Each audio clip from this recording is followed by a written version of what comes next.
and including your domicile or workplace agency during a webinar. Second, please turn off your microphone and turn on your video during a webinar. Next, participants wishing to ask questions should type into the chat room, which is monitored by moderator. To get an e-certificate, participants must fill in Google form. Please fill in your full name and your title properly. That will be shared by the committee at Zoom meeting chat room and YouTube channel 15 minutes before the webinar is over. The link of e-certificate will be sent by email at least 1 week after the webinar. And the last is, all participants are expected to observe the webinar rules and follow this closely.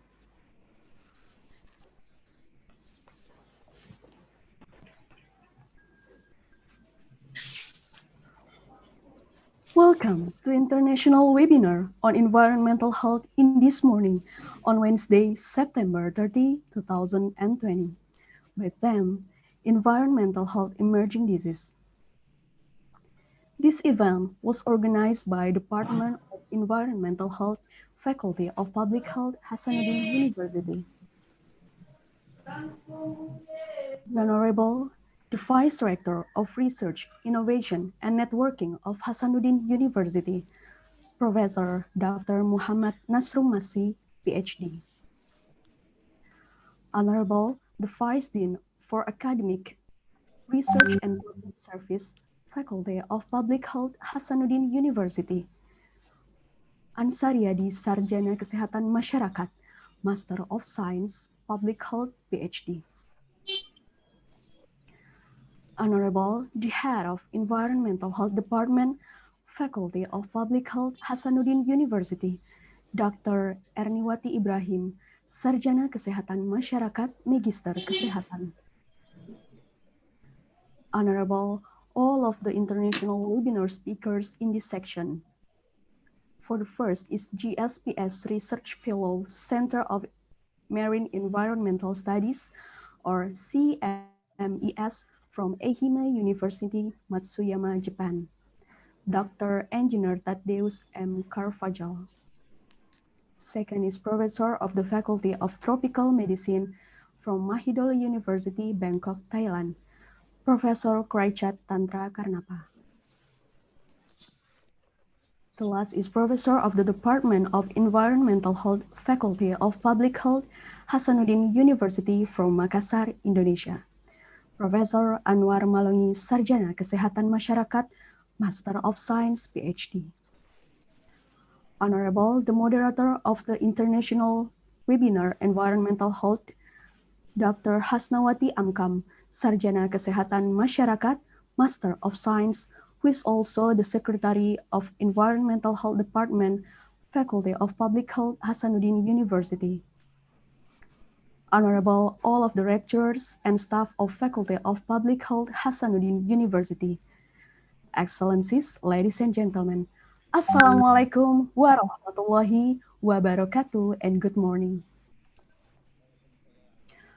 First of all, let's praise our God, Allah subhanahu wa ta'ala, the most gracious, the most merciful, the creator and sustainer of the universe, who giving us health and the opportunity to be able to attain the international webinar event, which take place today on Wednesday, September 30, 2020. And then peace upon to our Prophet Muhammad sallallahu alaihi wasallam, the last messenger of Allah subhanahu wa ta'ala, who has guided human life from the distraction into the right way of Islam. Excellencies, ladies and gentlemen, before we start our agenda for today, let me know you about our item schedule. Firstly, opening by Master of Ceremony. Second is singing the national anthem of the Republic of Indonesia. Reciting the Holy Quran, and then report from the head of Environmental Health Department, Faculty of Public Health, Hasanuddin University. Next is a welcoming speech. For the first is welcoming speech from the Vice Dean for Academic Research and Public Service of Faculty of Public Health, Hasanuddin University, and the second speech will delivered by the Vice Rector for Research, Innovation, and Networking of Hasanuddin University. And afterward, we would like to request the Vice Rector of Hasanuddin University to officially open the international webinar on environmental health. Next is singing the Mars Unhas song, and the last item is closing. Now, we will start from the first item is opening by Master of Ceremonies. Let's opening this ceremony by saying Basmalah. Bismillahirrahmanirrahim. Next, singing the national anthem of the Republic of Indonesia, Indonesia Raya.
Excellencies, ladies and gentlemen, the next item is reciting the Holy Quran by Al-Ustad Irham Nur.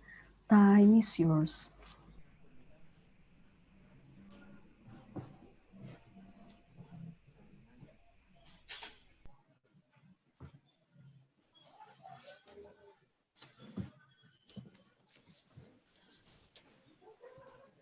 Bismillahirrahmanirrahim.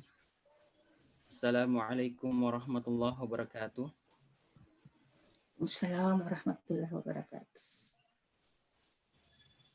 A'udzu billahi minasy syaithanir rajim. Inna rabbakumullahu alladzi khalaqas samawati wal arda fi sittati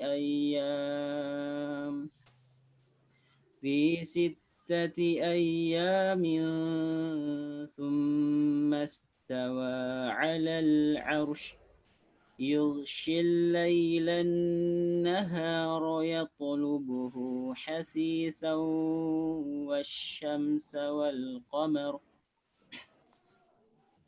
والشمس والقمر والنجوم مسخرات بأمره ألا له الخلق والأمر Tabarakallahu Rabbul Alamin.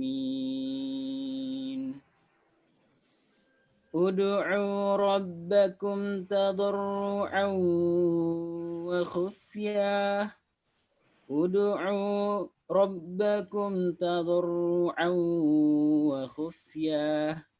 Innahu la yuhibbul mu'tadin. ولا تفسدوا في الأرض بعد إصلاحها وادعوه خوفا وطمعا إن رحمة الله قريب من المحسنين وهو الذي يرسل الرياح بشرا بين يدي رحمته حتى إذا أقلت سحابا ثقالا سقناه لبلد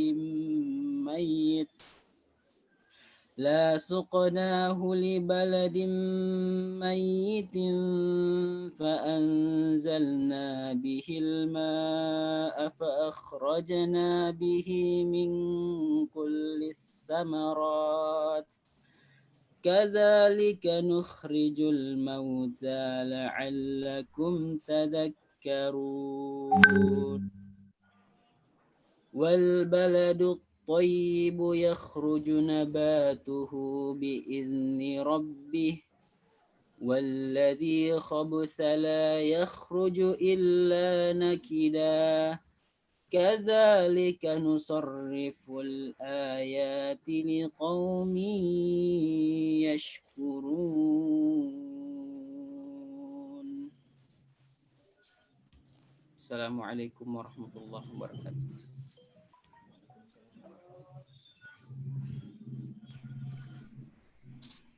The next item is report from the head of Environmental Health Department, Faculty of Public Health, Hasanuddin University, for Dr. Erniwati Ibrahim, Sarjana Kesehatan Masyarakat, Magister Kesehatan. Time is yours. Thank you. Bismillahirrahmanirrahim.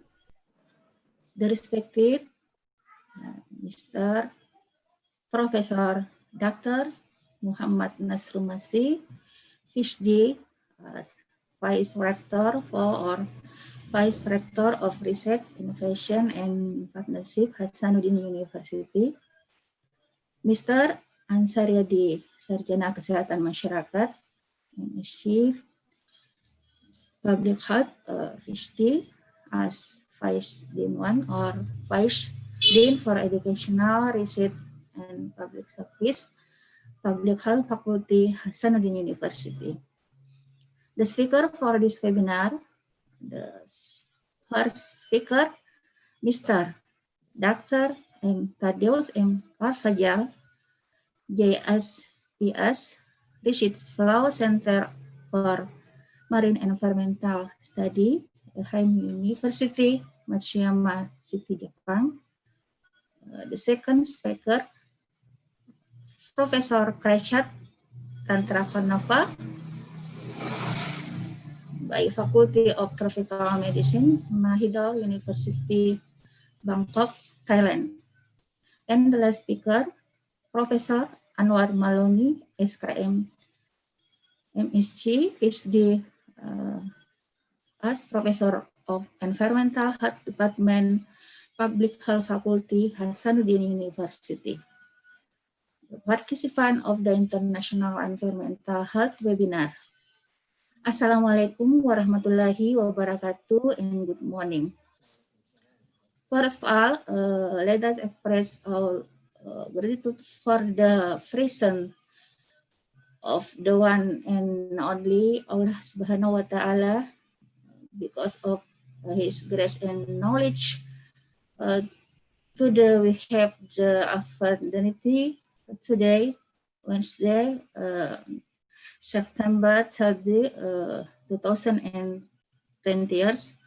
We are still given a health and the opportunity to be part of this international webinar.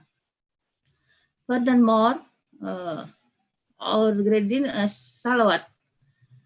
We send to our Prophet Muhammad Sallallahu Alaihi Wasallam, who has brought us from the rim of darkness to the rim of light. The respected Mr. Vice Rector for Mr. Vice Dean 1, speakers and attendees. The theme of this webinar is environmental health emerging disease, and we present three speakers in their respective first as follows. The first, Mr. Dr. M. Tadius M. Carvajal, with topic the status of biological control of fraud agent Aedes-borne disease, how far we in effectively controlling this market factor. The second speaker, Mr. Professor Prashad Tantrakarnava, with topic the spread of COVID-19 from environmental health perspective.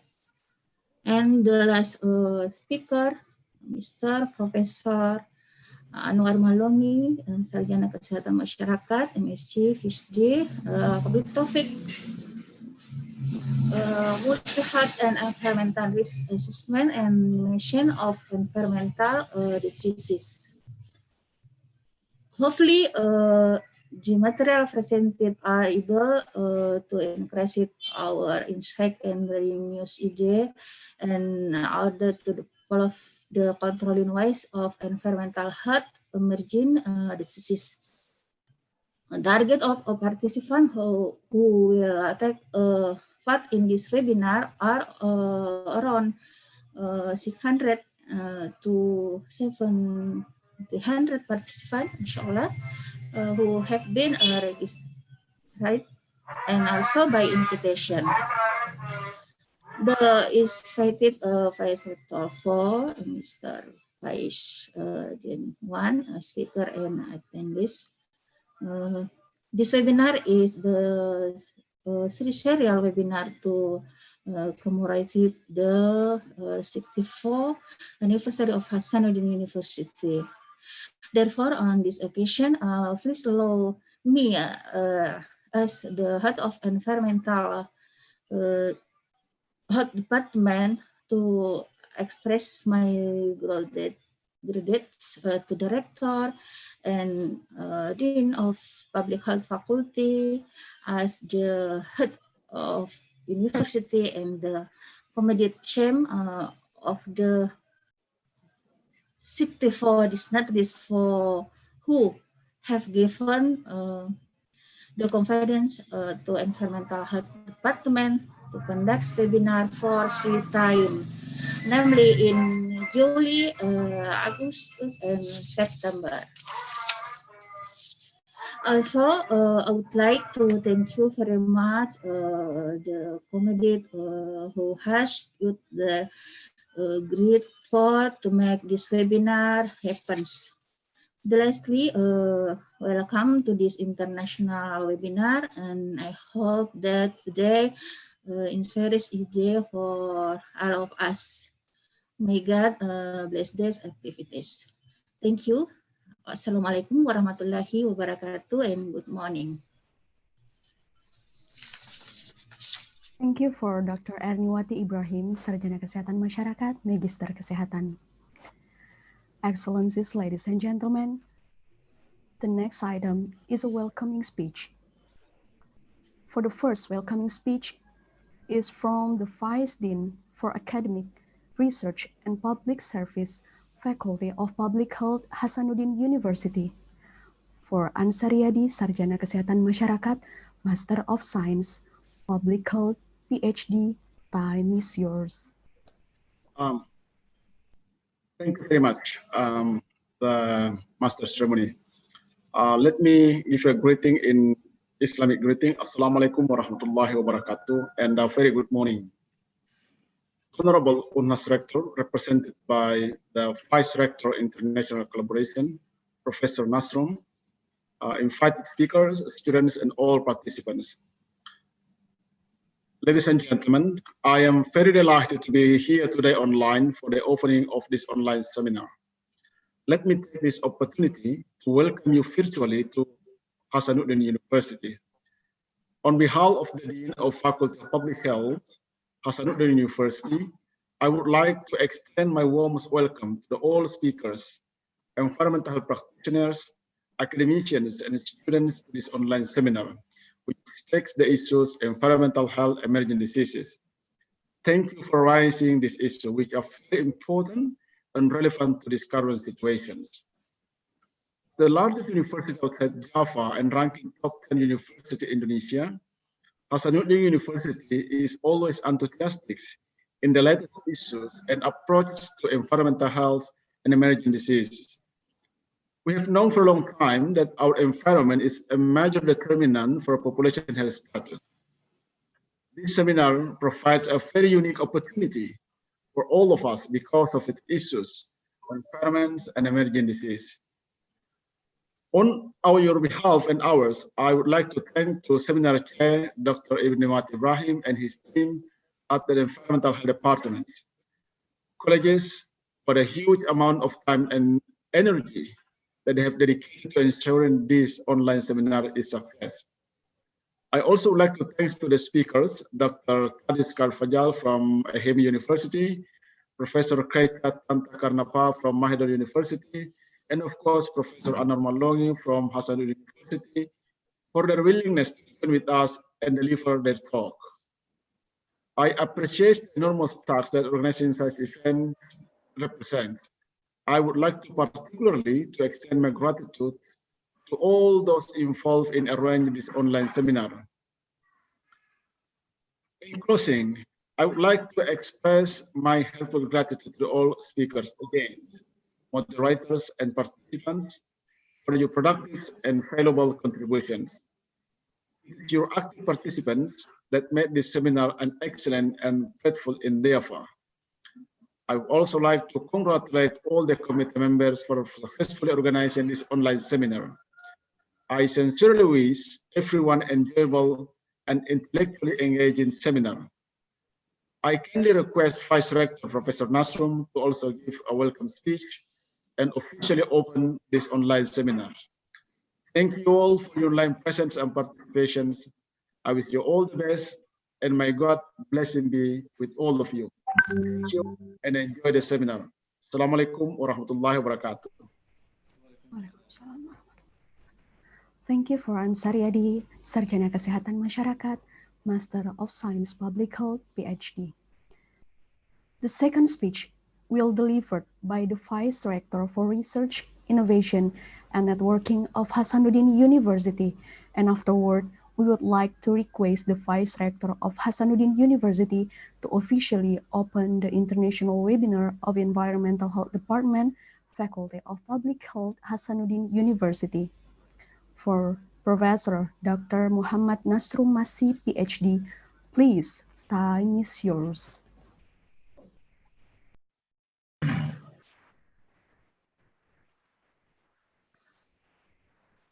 Yeah, thank you very much. Assalamualaikum warahmatullahi wabarakatuh. Good morning and best wishes to all of us. The Honorable Dean or Vice Dean for Public Health Faculty of Hasanuddin University, Head of Environmental Health Department, Hasanuddin University, and the invited speaker. I saw there is three speaker in here. Dr. Engineering Thaddeus M. Carvajal from GSPS Research Fellow Center for Marine Environmental Studies, Ehime University, Japan. And the second is a Professor Kraichat Tantrakarnapa from Faculty of Tropical Medicine, Mahidol University, Bangkok, Thailand. And my colleague, Professor Anwar Malongi, PhD, from Public Health, Hasanuddin University. Ladies and gentlemen, webinar participants, on this occasion, I invite all of us to offer gratitude to Allah Subhanahu wa Ta'ala, the Almighty, who has provided favors and the opportunity for this event, international webinar, environmental health, with the theme environmental emerging disease. And prayer and greeting to Prophet Muhammad SAW and his family and relatives who have provided goodness and trust guidance to all of us. Ladies and gentlemen, at first I want to say thanks to all the organization committee, faculty, or public health faculty who arranged this kind of international webinar, environmental health. We are from, I'm a vice rector for research, innovation, and partnership. So we have a many program related for the internationalization of the university, because we really hope that Hasanuddin University will enter in the world-class university in the high ranking. That's why we always support all activity related with the international webinar, international activity, faculty, student, lecturer exchange, and student exchange, because this is to increase our expose to the international standard. Related with this topic now for the international webinar, environmental health, I think this is a very important topic, because now we are in pandemic COVID-19, and one big factor related with the transmission is environmental, because we know that environmental is almost related with the infectious disease, and there is many factors related with the increase the infectious disease. The first one is microorganism. We can say the virus, bacteria, or fungi, yeah, who is an agent. And the second one is a host, how our immunity can combat the microorganism. And the third one is a very important factor is environmental, how the environmental can factor can increase or the infectious disease. That's why in this time, I think we have several speakers who expert in their field and can share their knowledge related with the environmental health, especially environmental health emerging disease. Hopefully that all participants can follow this webinar and can make it some knowledge to increase their knowledge and skill related with the emerging disease. At last, I think I want to say thanks to all the invited speakers, for sharing their knowledge in our participant, and especially the steering committee and faculty of public health. Thank you very much. I think this is the fourth or third activity of international seminar already held by public health. Actually, Hasanuddin University always support all the efforts related with this kind of activity. I think this is I want to say, and hopefully that in the near future, not only this speaker in a webinar, but we hope that we can collaborate and increase our interactive in between EHIMA University and Mahidol University, to make it many collaboration in research and publication, or maybe increase our activity in how to get the funding from international grant.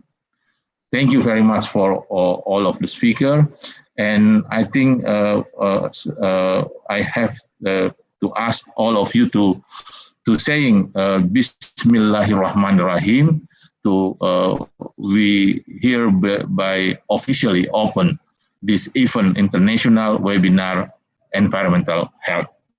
Thank you very much. Assalamualaikum warahmatullahi wabarakatuh. Waalaikumsalam warahmatullahi wabarakatuh. Thank you for Professor Dr. Nafsrum Masih, PhD, to give a welcoming speech and also opening the international webinar on environmental health today officially. Now, the next item is singing the Mars Unhas song.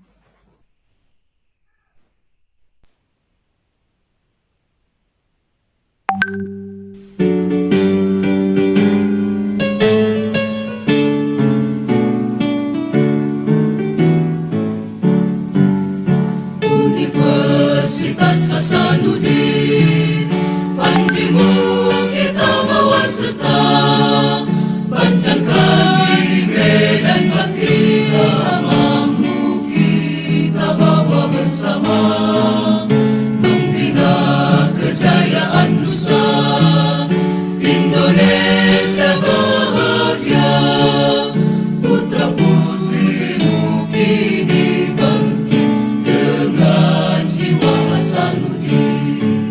Gerakan kami padamu negeri, izinkan kami bagimu berdiri. Alma Mater Universitas Hasanuddin, karunia ilahi.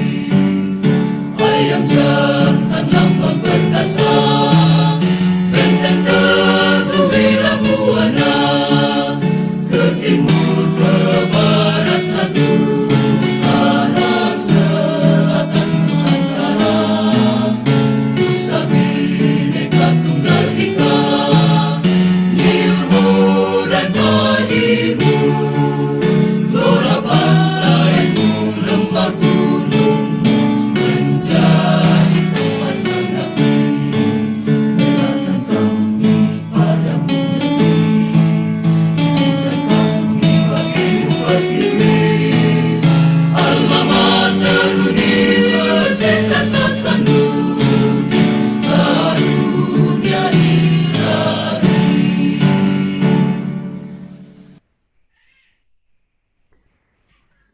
Excellencies, ladies and gentlemen, we now come to the end of the opening ceremony of Environmental Health International Webinar 2020 by theme Environmental Health Emerging Diseases. Thanks for your attention. Wabillahi taufiq wal hidayah. Wassalamualaikum warahmatullahi wabarakatuh and good morning. Well, ladies and gentlemen, before we go to the next section, we would like to invite all of the participants to take a photo together with the speakers and the committee as well. Please turn on your video. Ready? 3, 2, 1, smile. Once more. 3, 2, 1, smile. Thank you. Well, ladies and gentlemen,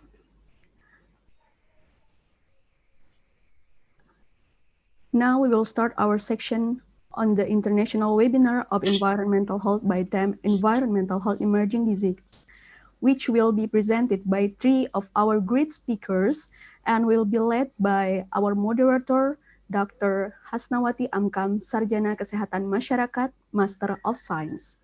Without any further ado, we would like to welcome our moderator, Dr. Hasnawati Amkam, Sarjana Kesehatan Masyarakat, Master of Science.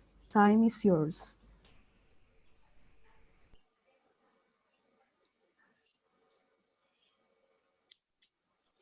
Thank you, Ms. Batari. Assalamualaikum warahmatullahi wabarakatuh. Honorable Prof. Narsomasi, Mr. Ansariadi, PhD, Mrs. Dr. Erni,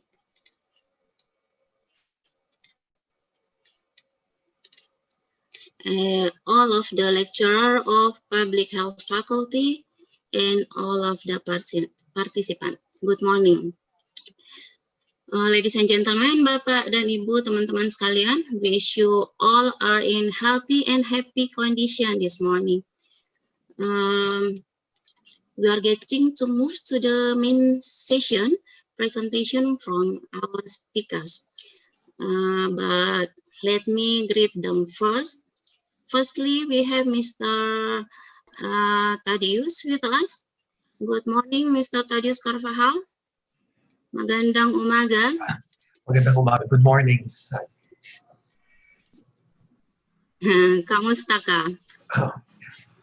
I'm doing okay, thank you.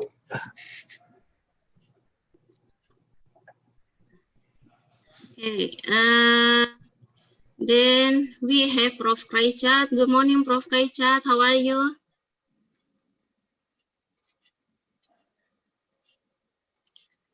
I am pleased to meet you again. Yeah. Hi, good morning. Yes, I'm good. Yeah, it has been a long time not to see. Yeah. Then the last ada Prof. Anwar Malungi. Apa kabar, Prof? I'm very good, thank you. Yay. Yeah, I'm very healthy. Baik, Yes, very nice to meet baik you. Baik Bapak Ibu, sebagaimana telah disampaikan, there will be 3 speakers nanti akan di panel. The discussion will be after all the presentation finished. So if you have questions, bila Anda punya tanggapan atau pertanyaan, silahkan dituliskan nanti di chat room. Please write from who, from where, what's your intention.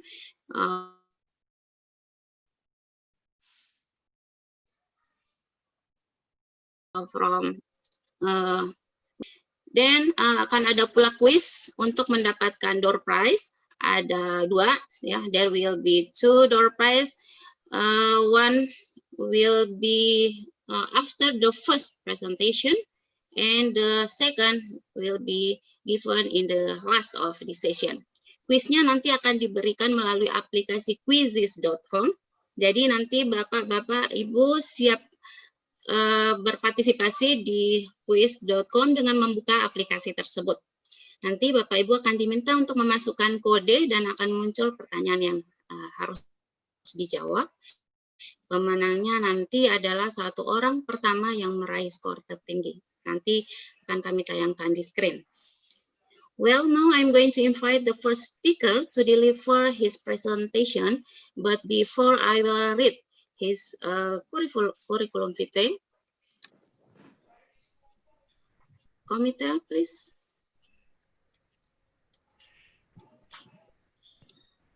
Okay, the first presenter will be Thaddeus Marzo Carvajal. Beliau berkebangsaan Filipina. Research interest-nya adalah vector biology, ecology, and control in mosquitoes, eco-epidemiology of vector-borne disease, microbiology, population and landscape genetics, disease modeling, machine learning. Beliau adalah Doctor of Engineering dari Graduate School of Science and Engineering, Ehime University, Japan. Then he got his bachelor from College of Science, De La Salle University, 2003, and his master in biology in the same university in 2008.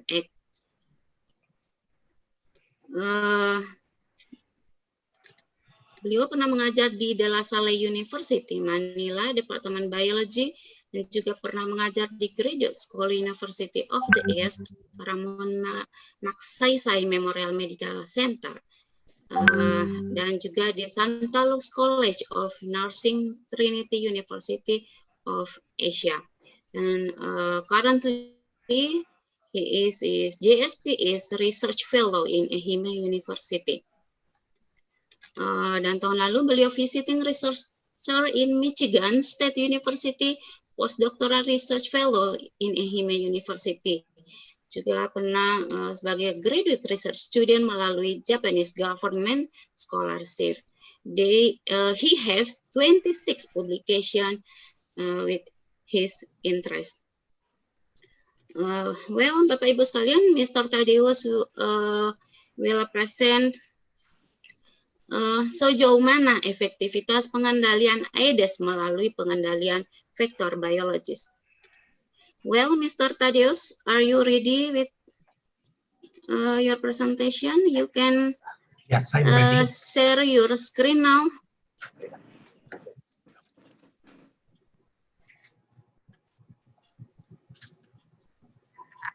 Can you share screen?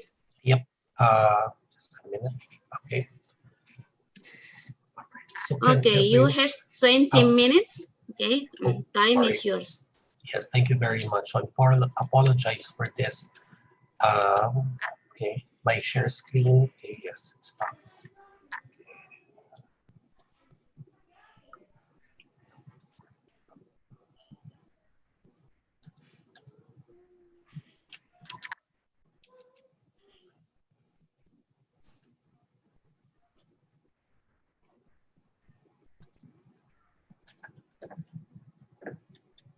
Oh.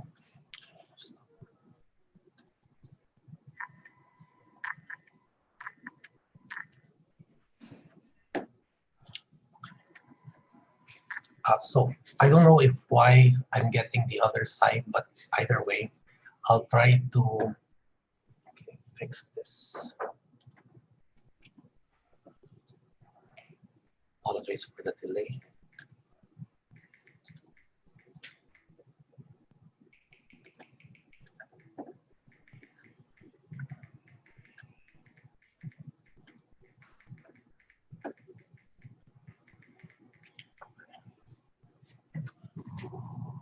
So either way, I'll just start with this. I apologize.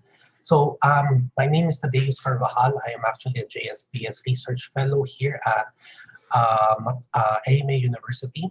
So my topic for today would be the status of biological control approaches against Aedes-borne diseases and how far are we in effectively controlling this vector. To give actually a very short introduction, so I am part of the Molecular Ecology and Health Laboratory here at EHIME University. And currently our laboratory is very well diverse and we have a very diverse international group. So I think one of your faculty members, Ruslan, okay, or soon to be Dr. Ruslan, is actually part of our faculty for the past 3 or 4 years, I think. And our research areas would actually involve the following. So these are the 4 research areas of our laboratory, which deals with like population biology, genetics, and genomics, epidemiology modeling using machine learning methods, molecular analysis of virus and endosymbiotic bacteria, and also sociological aspects and technological innovations in studying dengue disease. And since that our group is also collaborating well in the Philippines, so we are opening soon an international collaborative research laboratory in my affiliated university, which is De La Salle University in the Philippines. So this would be like a research collaboration between EHIME and also De La Salle University that Hassan University would also be welcome with EHIME University to collaborate with. So just to introduce my topic, so first, we all know that Aedes aegypti and Aedes albopictus are actually vectors of certain medically important diseases such as dengue virus, chikungunya, and Zika virus. So there are still many arboviruses there that can carry in Aedes aegypti and albopictus, but these are the most commonly studied in the world. And as of right now, WHO recommends that vector control strategies are the keys in reducing the transmission of these arboviral-like diseases. So these vector control strategies can be actually categorized or classified into 4. So some of them use chemical, which is the use of, like, for example, fogging, okay, chemical pesticides.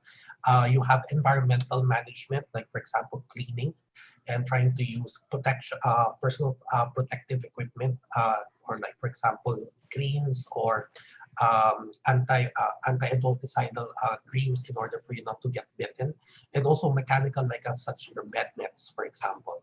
But what I'm going to focus more would be the biological control approach, and this is involved of certain organisms that would actually prey on naturally to these mosquito vectors. So Binelli et al. In 2016 actually outlined the different biological control approaches against Aedes-borne diseases. So first, we all know that there are certain plant-based molecules that we can extract from that could be actually detrimental to the mosquito larvae using larvicidal assays. Some would use actually predators such as your fish, water bugs, copepods, or shrimps in order for you to prey on the mosquito larvae in order for you to reduce the number of these dengue mosquito vectors or arboviral mosquito vectors. Some would use actually bacterial pathogens such as your BTI that would actually produce certain crystals that are actually detrimental to the digestive system of your mosquito larvae. And now there are some that are looking into other pathogens other than bacteria, such as your fungi, nematodes, or even your uh, even your densoviruses as a part of being a pathogen against this mosquito larvae or even your adults. Okay. Now, but there are now newer approaches such as your rear release methods, and there are three rear release methods that are being used. First, you have the sterile insect technique, which in that you irradiate the mosquito and then you try to mate it with the wild population so that they would induce embryonic death. The most popular right now would be mosquitoes with Wolbachia infection, wherein that it would actually involve certain phenotypic effects such as fitness caused to the mosquito, as well as it has what we call pathogen blocking mechanisms or capabilities. And another one that is used is actually genetically modified mosquitoes, which you try to modify the mosquito vector to have what we call a lethal gene, where it will possess a lethal gene so that it can mate with the wild type population and try to suppress the population of mosquitoes in order for it to reduce the transmission of the disease.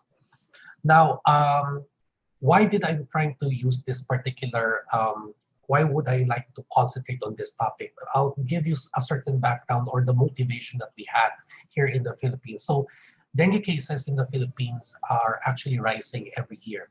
And of course, we have certain programs such as your environmental management and also chemical fogging that we use in order whenever there's actually an outbreak. However, despite the programs to be implemented in the Philippines, there is still a continuous rise of your dengue cases. And last year in 2019, the Philippines reported nearly a 100% increase of dengue cases, declaring what we call a national epidemic.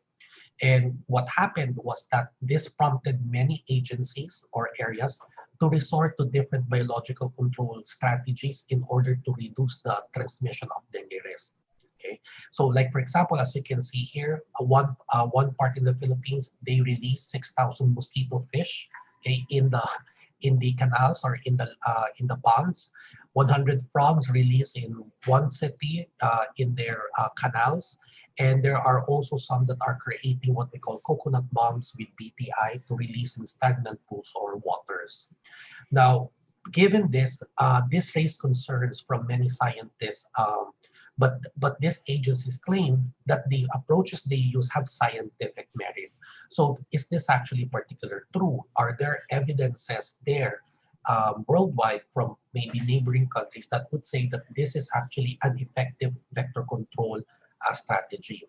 So the Philippines right now would actually be using this, and then LGUs or local government units are implementing this. So it's actually scarce because some of them would actually resort to publications or studies that have been done. But eventually, do they have enough evidence to really show that these are actually effective vector control measures? Therefore, one of the calls right now in the Philippines is actually we want to create a systematic review that describes and assesses different biological control approaches against aedes-borne diseases, specifically for Aedes aegypti and Aedes albopictus. And of course, the specific objectives of this systematic review that we're coming up is to determine first and describe the foundational evidences of each biological control approach from 20 years ago, from the year 2000 to 2019. And we want to determine and describe the strength and the quality of evidences of biological control approaches against these mosquito-borne diseases. And lastly, to descriptively evaluate the effectiveness and the potential of the biological control approach against Aedes-borne diseases. So these are actually the objectives that we have for this systematic review. So for our flowchart of the methodology for this is for any systematic review. We identified 10,000 articles from 2000 to 2019 using the keywords biological control Aedes, and then using three databases, scientific databases such as your NCBI Science Direct and also Google Scholar. And furthermore, we removed duplicates, and we wanted to just get those studies that are experimental. That's the first one, experimental in nature. And second, it involves the use of any biological control approach determined by, as outlined by Binelli. And eventually, after this thorough search of the articles that we will include in the study, so for the eligible studies, we have actually 281 research articles, and then, 281 research and review articles would be actually 29. Okay. So in this particular terms, okay, we have certain definition of terms that we would like to outline. First, every study that we get, those that are the research articles that we get, we will classify them as their laboratory experiments, those that are conducted inside the laboratory with controlled conditions. Next, we have field experiments. Typically, these are also like laboratory experiments, but they are on the field exposed to the different factors or to the natural factors, but they are still controlled. And one would be community-based applications, meaning intervention-based studies conducted in communities over a period of time. Now, we call this we call all of these studies to be what we call foundational evidences, because we define that these are the number of experimental studies conducted in each biological control approach.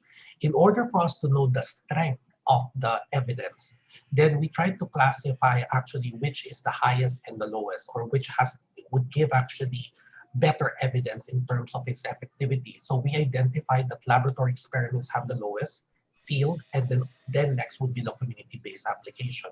So for each biological control approach, a community-based application is actually desired so that the strength of the evidence would be actually justified.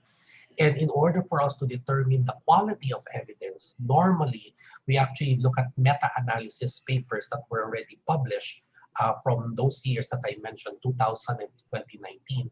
And these are the conclusion or reports generated by meta-analysis papers in assessing the effectiveness of the biological control in community-based studies. So what we have here is that we have the foundational evidence, the strength, and also the quality of evidences in regards to the biological control approach that is being used for certain studies. And also what we also did was that we tried to actually get the review articles and conduct what we call a content analysis, so that we could actually try to determine certain pros and cons in selecting an effective vector control measure. And this would actually come from safe to the user and the environment, or appropriate for controlling the specific vector control species or breeding flight, simple, affordable, and sustainable, and also acceptable, and also with local customs and practices. Okay. Now, so for the foundational evidences of your biological control approach, we found this number of articles that are actually categorized into 8, the plant-based molecules has 94, predators 51, bacterial pathogens 82, other pathogens 37, sterile insect technique 9, Wolbachia infection 65, while genetically modified mosquitoes are 9. And for the review articles that actually mentioned all of this, so we had actually a good spread of all of them. To give an overall picture of what these articles contain, we first tried to describe them based on the proportion of the studies that use either Aedes aegypti, Aedes albopictus, or both. So majority of your studies would actually use Aedes aegypti, indicated in red, And of course, few would actually use albopictus, while some would only use both albopictus and Egypti in their studies. As you can see, the only one that is actually very different would be the sterile insect technique, because the uh, the the authors, or probably the scientists that are using this particular technique, would actually use albopictus as their test organism, and then plus depends on the country on which particular mosquito vector is actually the primary one, and which is, for example, in Italy, albopictus is the main mosquito vector that is actually causing certain arboviral diseases there. So that's why that most of the studies of sterile insect technique as of the moment will be coming from albopictus, coming from this scientific group. Okay. Now, as we look into the count of articles that studied specific developmental stages of the vector for that biological control approach, you can see that majority of the studies from plant-based predators, bacterial pathogens, and also other pathogens such as your fungi, majority of those are actually targeting the larvae of the mosquito. But the rear release methods, of course, from this point on would actually try to target actually your adult mosquitoes as well. So some of them would actually look into the egg viability, but only a few studies would actually do that, but they would actually concentrate more on targeting the adult mosquitoes. Now, this is one of the highlights of the studies itself, is that how many of those studies that we have would actually be laboratory experiments, field experiments, and community-based experiments. As you can see here, that out of the eligible studies that we had, we see that most of the categories would have many laboratory experiments. Now, for field experiments, there are only a few that have been conducted in the past 20 years. And for the community-based applications, you can see that plant-based and also other pathogens, as you can see, there is no community-based application yet that we actually identified. However, the majority of all of your community-based applications are coming from your predators, such as your fish, and also BTI, due to its popular use also in the 90s and also in the 80s. And coming up into the perspective in this last 10 years would actually becoming the rear and release methods. So as you can see, the amount of evidence that you can see would coming from different categories, wherein that the community-based application would still be somehow lacking, or there's still a few studies that are being conducted, except I believe in the predators and also in BTI, which is already known to be a biological control approach against these mosquitoes. Now, when we try to collate all of this, so how many species are there that are being used in order to target your Aedes aegypti or albopictus? So in plants, we identified that there are 202 species, copepods 19, fish 16 species, and you can see that there are a lot of different biological organisms that were actually used in order to test whether they could be effectively controlling your Aedes aegypti or Aedes albopictus. And just to give you, because actually the original of this was that I have to highlight each one of them, but since that I'm constrained by time, I will just highlight some of the results that we actually had. So for example, what we found out that in plant-based category is that the most commonly reported unit is the lethal concentration, or the LC50 or the LC90. And for the LC50, we found out that when we try to look at all of the test experiments and determine if whether, for example, that they are less than 100 milligrams per liter or parts per million. So typically, anything that is less than 100 in LC50 could actually be reported as a significant larvicidal effect. But if we look at all of the results of the study, only 52 of the experimental tests are considered to be effective. So typically, some of them are not really actually effective. And when we saw all of the studies, there's actually differences on how they would actually report it, how they would actually conduct the experiment, and how they would try to use different methods of extraction. So there was a variety of how plants are being prepared in order for them to have a formulation for larvicidal assays. On the other hand, in the BTI, this is most surprising, is that, well, some of them, because some of them would actually be used for lethal concentration, mortality, and some would use entomological for the community base. We found out that if the standard effective LC50 for BTI would be around 0.01 milligrams per liter. And then when we look at the test experiments of the overall test experiments, only 18% are actually considered to be effective. So typically there is also what we call differences on how each of those studies were actually conducted, and majority of those are actually laboratory-based studies that are done here. Now, for the rear and release methods, here is just a popular concept just to use. Since that sterile insect technique, Wolbachia infection or GMM, one of their goals is actually for population suppression and replacement. Normally, you will try to modify the organism in a certain way based on the tree, and then the end goal could be either suppression or replacement. Now, we found out that when we tried to collate these particular studies, the studies were actually categorized into two. You would have a fitness assay, wherein majority of the experiments would look into induced sterility, longevity, survival rate of your mosquitoes itself. And also for Wolbachia, for example, and some GMM, they have also experiments that has viral protection, wherein they try to determine the pathogen interference of certain arboviruses, as we see here with Walker et al. And when we try to look at all of the studies, we can see that majority of the studies that would have actually become fitness assays, while some would have only viral protection experiments that were done. Okay. So these are the foundational evidences that that are one of the highlights of this systematic review. Now we go to the strength and the quality of evidences. And like I said, when we look at the strength and the quality of evidences, we also desire what we call community-based studies. And these community-based studies, we saw that there are only 5 that had conducted community-based studies. And all of them would actually be currently being conducted now or have been conducted before based on from 2000 to 2019.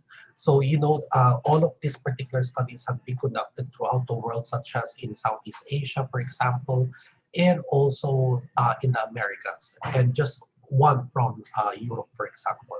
However, since our study was limited in these years, there have been numerous studies that actually had this community-based application of biological approaches throughout the world, and some of them are currently being conducted now because of the Wolbachia rear and release method.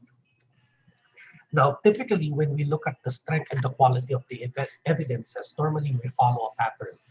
Typically, you have an application of the biological control approach, where in the first step was to look at if the biological control approach could actually reduce the vector abundance or replace the vector population.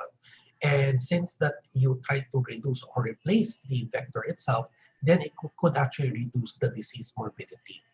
What is interesting is that typically this is a good concept in order for you to do a good community-based application. However, what we found out that even though that there are many predators or BTIs that were published in terms of community-based application, the majority of those would actually only look into the reduction of the vector abundance, and only a few would actually relate this reduction of abundance to the disease morbidity by using either serological or epidemiological information. All studies that reported the reduction used the conventional mosquito indices, such as your house index, your container index, or Brood index. However, the studies that highlight in all of these studies, there's no single intervention that was actually studied. Normally, they will combine it with education, community participation, and even environmental cleaning, or what we call an integrated vector management. That's why with this kind of evidence, the authors said that the implementation should be coordinated very carefully, meaning that in order for the success of these interventions, there's close coordination with with many agency in this particular part. Now, for your rear and release methods, currently as on 2019, there's only studies that would actually look into the vector only and not yet on the disease morbidity. So based on the published articles that we had from 2019, the goal of these approaches was only for the success of the release and the establishment of these mosquito vectors that were released in certain cities or in the environment. But in 2020, I think there have been certain studies already that have come up that gives a glimpse on what is the relationship of the replacement or reduction of the vector evidence and the reduction of your disease morbidity. So how about the quality of evidences of all of those that actually been in community-based applications? So typically we look at meta-analysis papers, and in the past 20 years there have been 10 meta-analysis papers which includes biological control approach as part of it.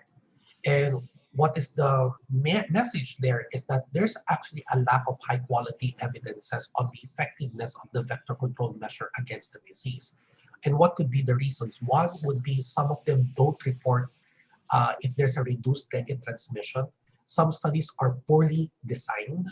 There are very short observation periods also, probably only 1 year, in order for them to know if it's effectively if it's an effective vector control measure.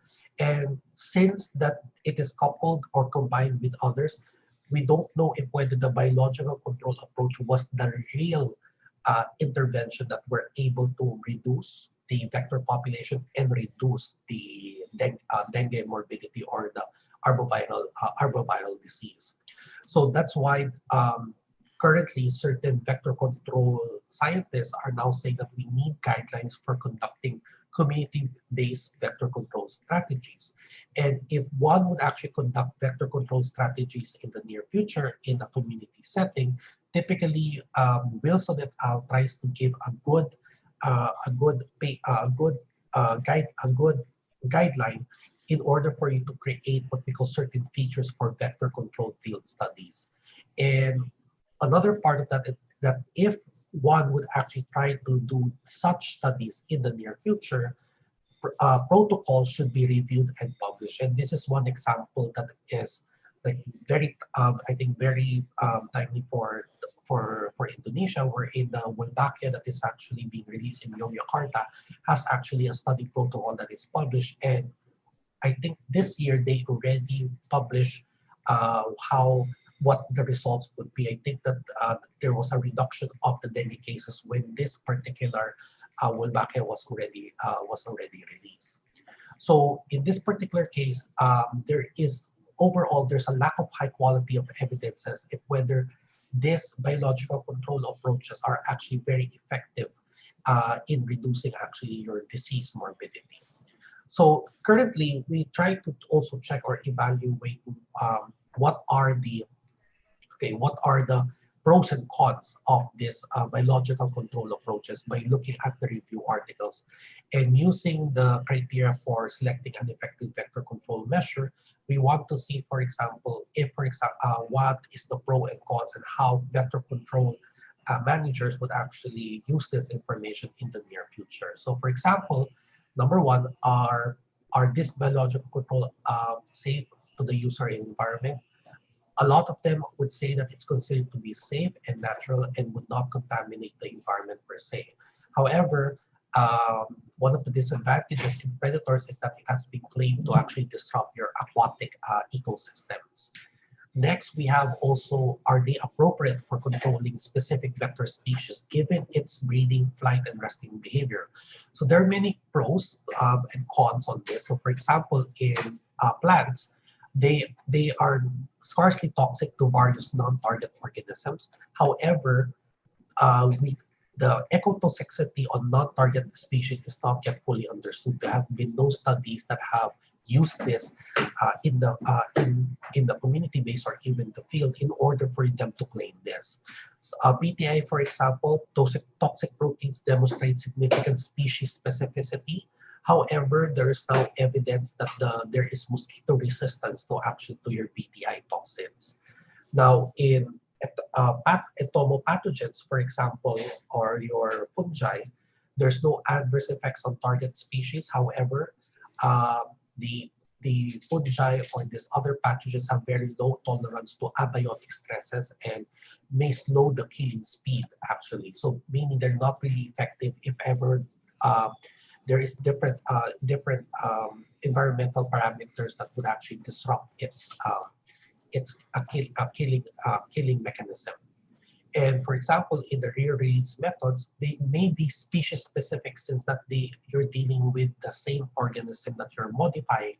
However, there are many concerns. For example, there's lowered mating competitiveness, low fitness, and the viruses may develop mutations over time, such as in your Wolbachia.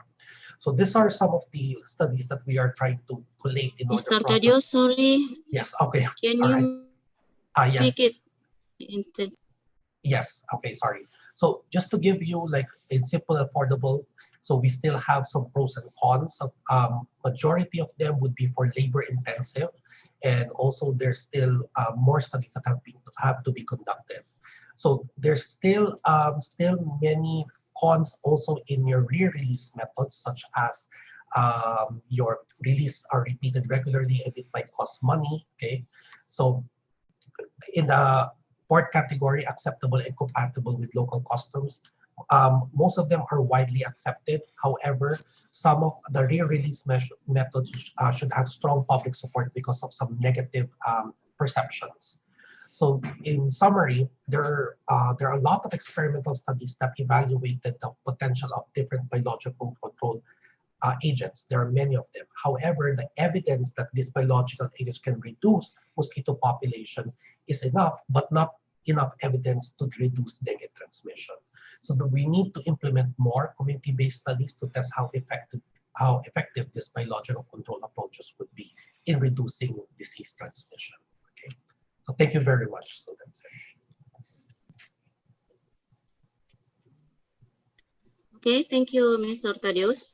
Bapak, Ibu, teman-teman sekalian, demikian tadi Mr. Tadius telah menyampaikan hasil literatur review sejauh mana pengendalian vektor nyamuk melalui pengendalian biologis secara efektif, bahwa agen biologis dapat mereduksi populasi nyamuk, tetapi belum cukup menunjukkan bahwa pengendalian ini dapat mengurangi transmisi dengue, sehingga rekomendasinya perlu melakukan lebih banyak studi berbasis masyarakat untuk melihat efektivitas pendekatan pengendalian biologis dalam mengurangi transmisi penyakit.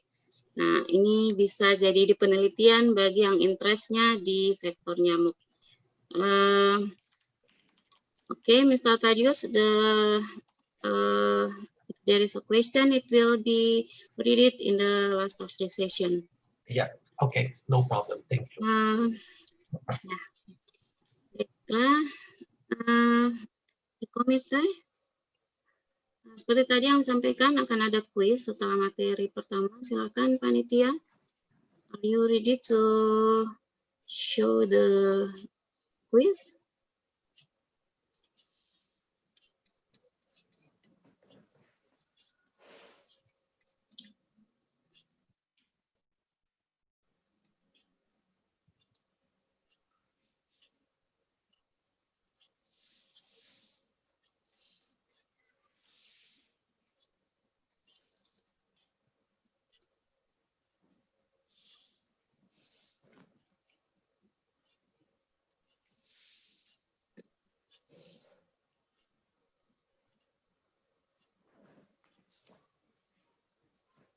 The committee,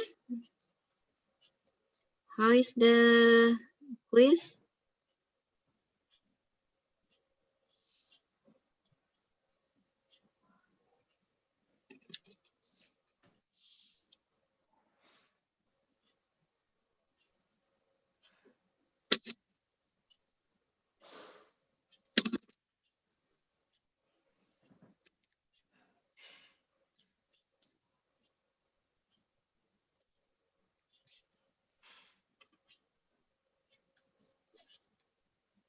Halo?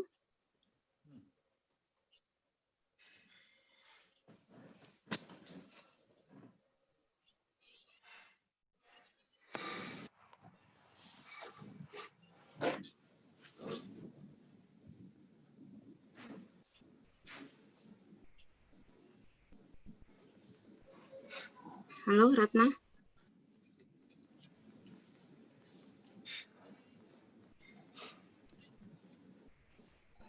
Ya Bu, tidak bisa di share screen sama saya Bu.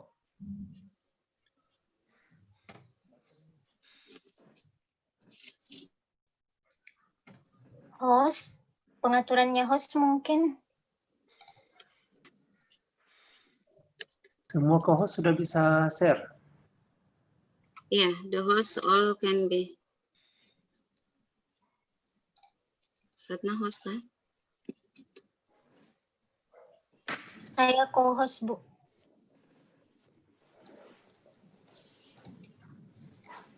Ya, belum bisa? Kalau belum bisa kita lanjut dulu. Oke, Bapak Ibu, maafkan. There is a technical problems, then we just continue the presentation. The quizzes will be just in the last session. Well, we move to the next speaker, Dr. Khaichat Tantra Karnapas. I will read his CV first before inviting him.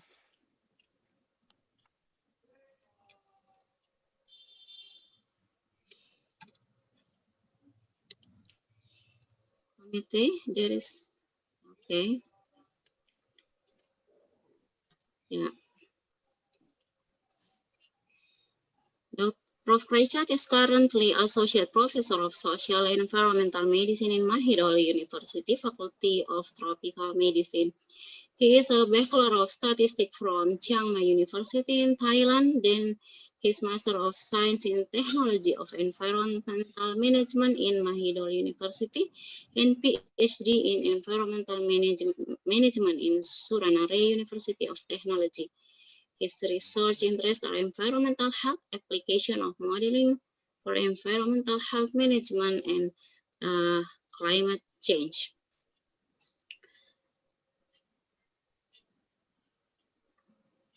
Professor Khaichat has experience for 25 years in many natural resources and environmental areas in Thailand and neighborhood countries. He has participated consulting unit for many organizations, both local and international agencies. Then he has experience in advising students in many universities in Thailand for graduate level and providing special lecture in various topics in many universities. Well, Prof. Khaichat, can you share your screen now? Yes. You have 20 minutes.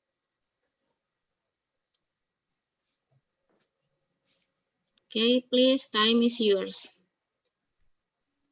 Okay, right now, can you see my screen? All participants? Yeah, clearly. Yes. Okay.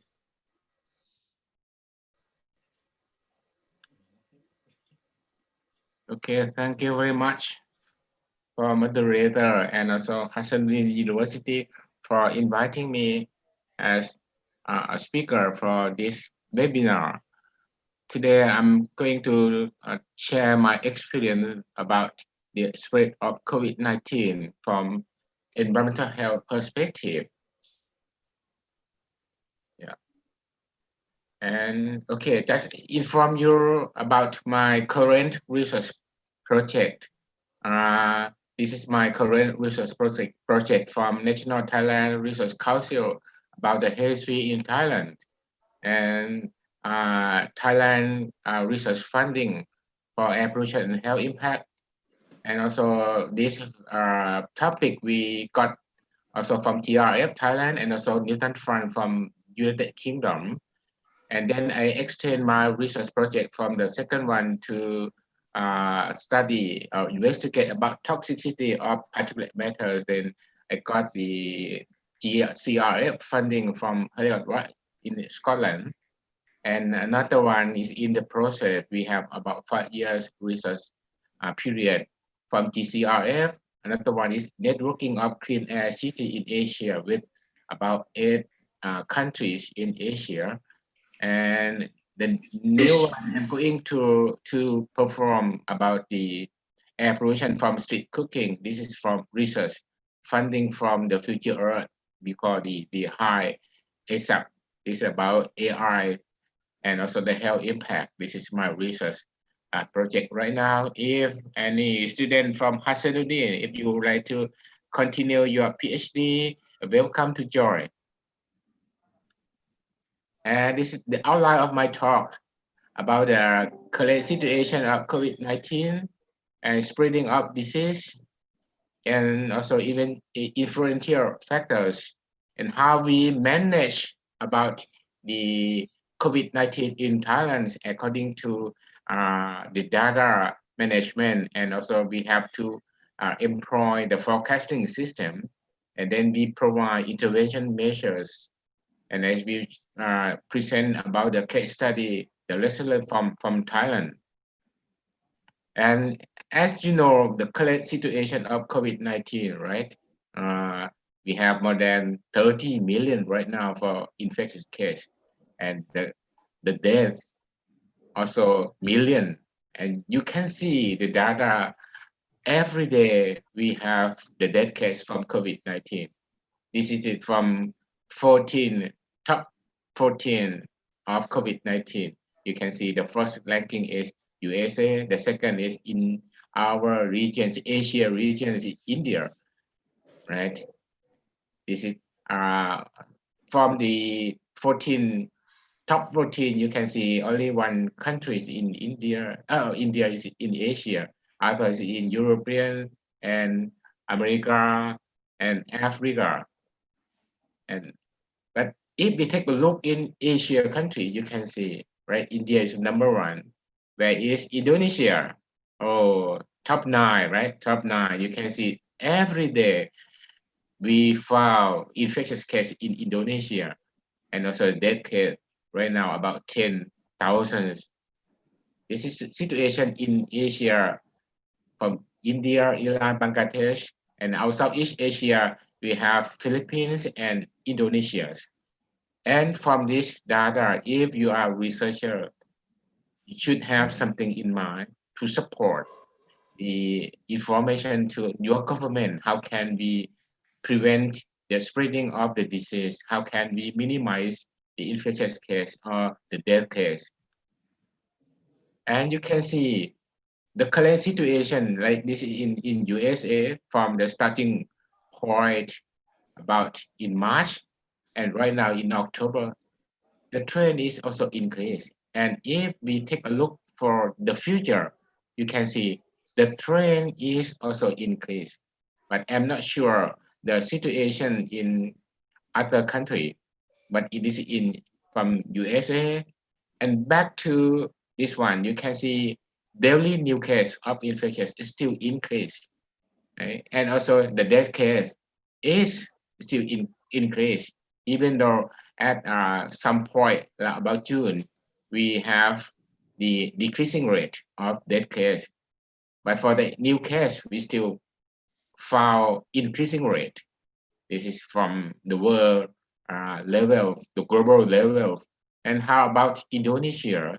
You can see the first case in Indonesia, it seemed to me that about in March, early March, we found the first case in Indonesia.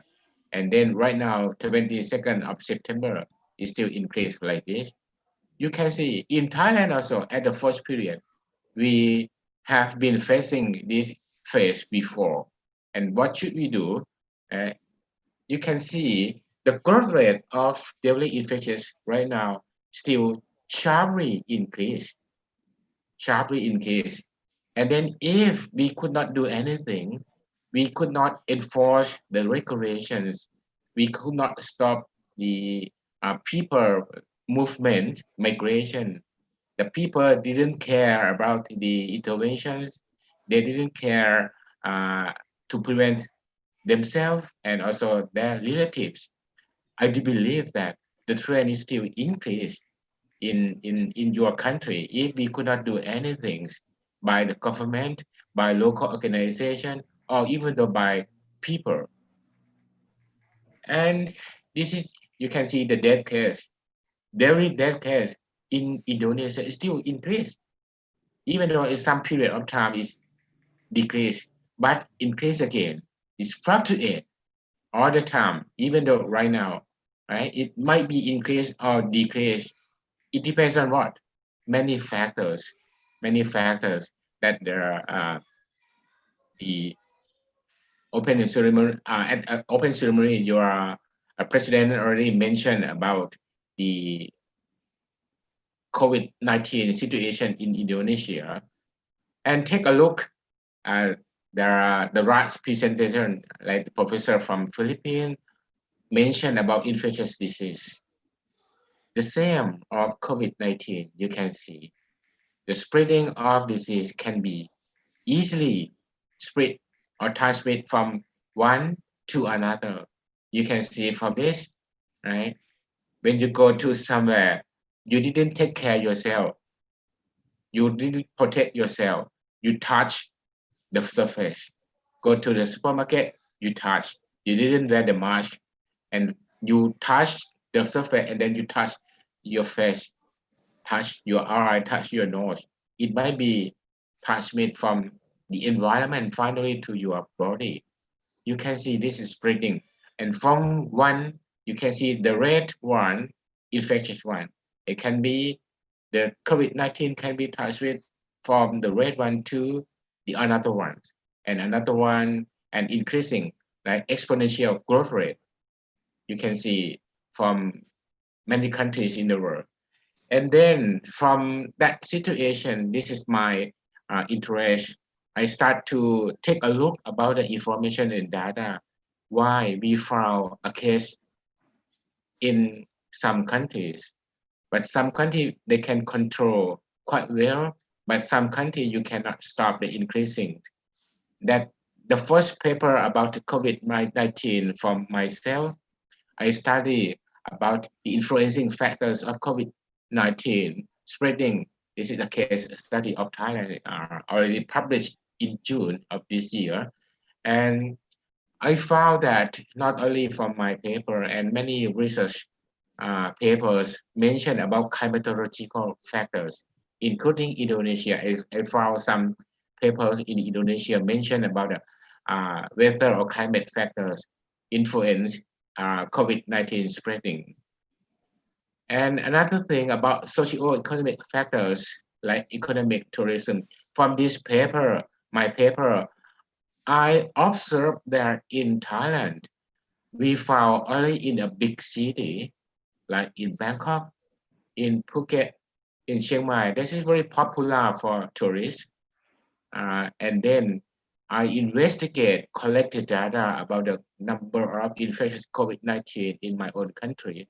And so collect about the number of tourists, the money that they spend in that province for their for the tourists. And then I found correlation is quite very high. You see, correlation the R is nearly 1, about 0.8, 0.9. This is also very interesting for our government. If you want to control the spreading of COVID-19 in Thailand, first we have to start to enforce regulations, implementations of the interventions, mitigation measures, and other things. The partnership among the organization and also local people to control the spreading. And you see, it also depends on migration factors. In Thailand, at the second period, we can control the spreading or increasing of COVID-19 case. But many Thai people would like to migrate or move back, return back to Thailand from different countries with we call pandemic areas like from Europe or other countries. And you know, COVID no need to get a visa. COVID can enter to any places, any country, including Thailand. And this also influence factor and a key factor for Thailand. Then our government try to create and launch some project like intervention factors, enforcement regulations in national level and also local level, like city lockdown measures. This is also important. And number of new cases from abroad.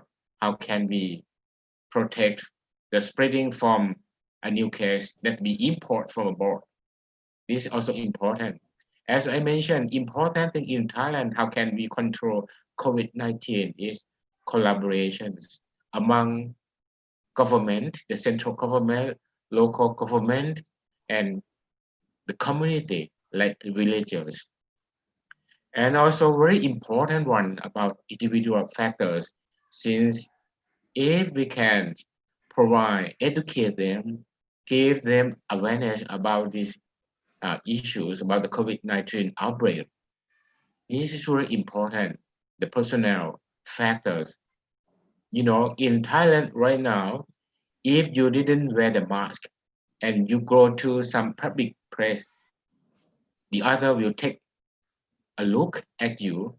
If you didn't wear the mask, they will ask you why, something like that. And even though you go to the supermarket or public place, like if you want to visit my university right now, first thing, you have to wear the mask to protect yourself and to prevent the spreading of disease. Because we don't know who are there, they have infectious case or not. Then this is the preventions, many factors that how can we control. And from that paper, you can take a look later. As I mentioned, I found the high correlation, you see, number of overnight staying of tourists, number of visitor, foreigner or Thai, their income that we obtain from the tourist activity. You can see we found every factors with high correlations and significant.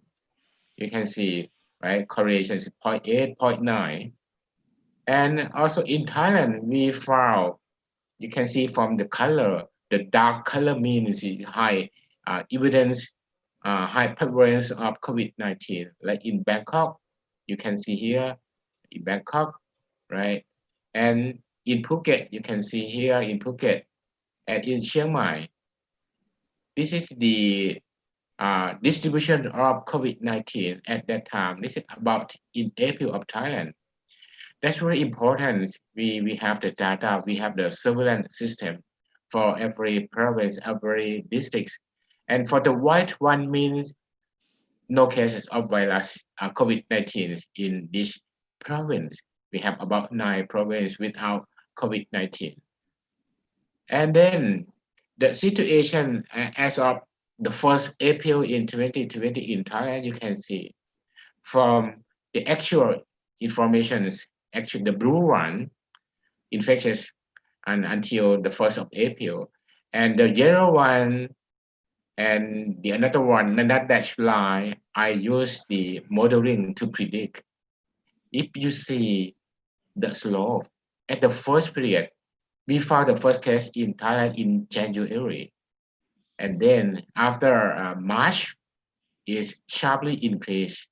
If we take a look, yeah, if we forecast it, you can see, according to the growth rate in this period, at that time about 30%. If you use that growth rate as the like the coefficients multiplied with the number and time, you can see, you can estimate or predict the future. This is number in the future at that time. From this, many researchers forecast this with different methods, but we have a similar pattern. Then we inform the government, if we could not do anything right now, not enforce regulation, no intervention, our country, Thailand, will have a big problem of COVID-19 outbreak, like the forecasting. This is very important for our country.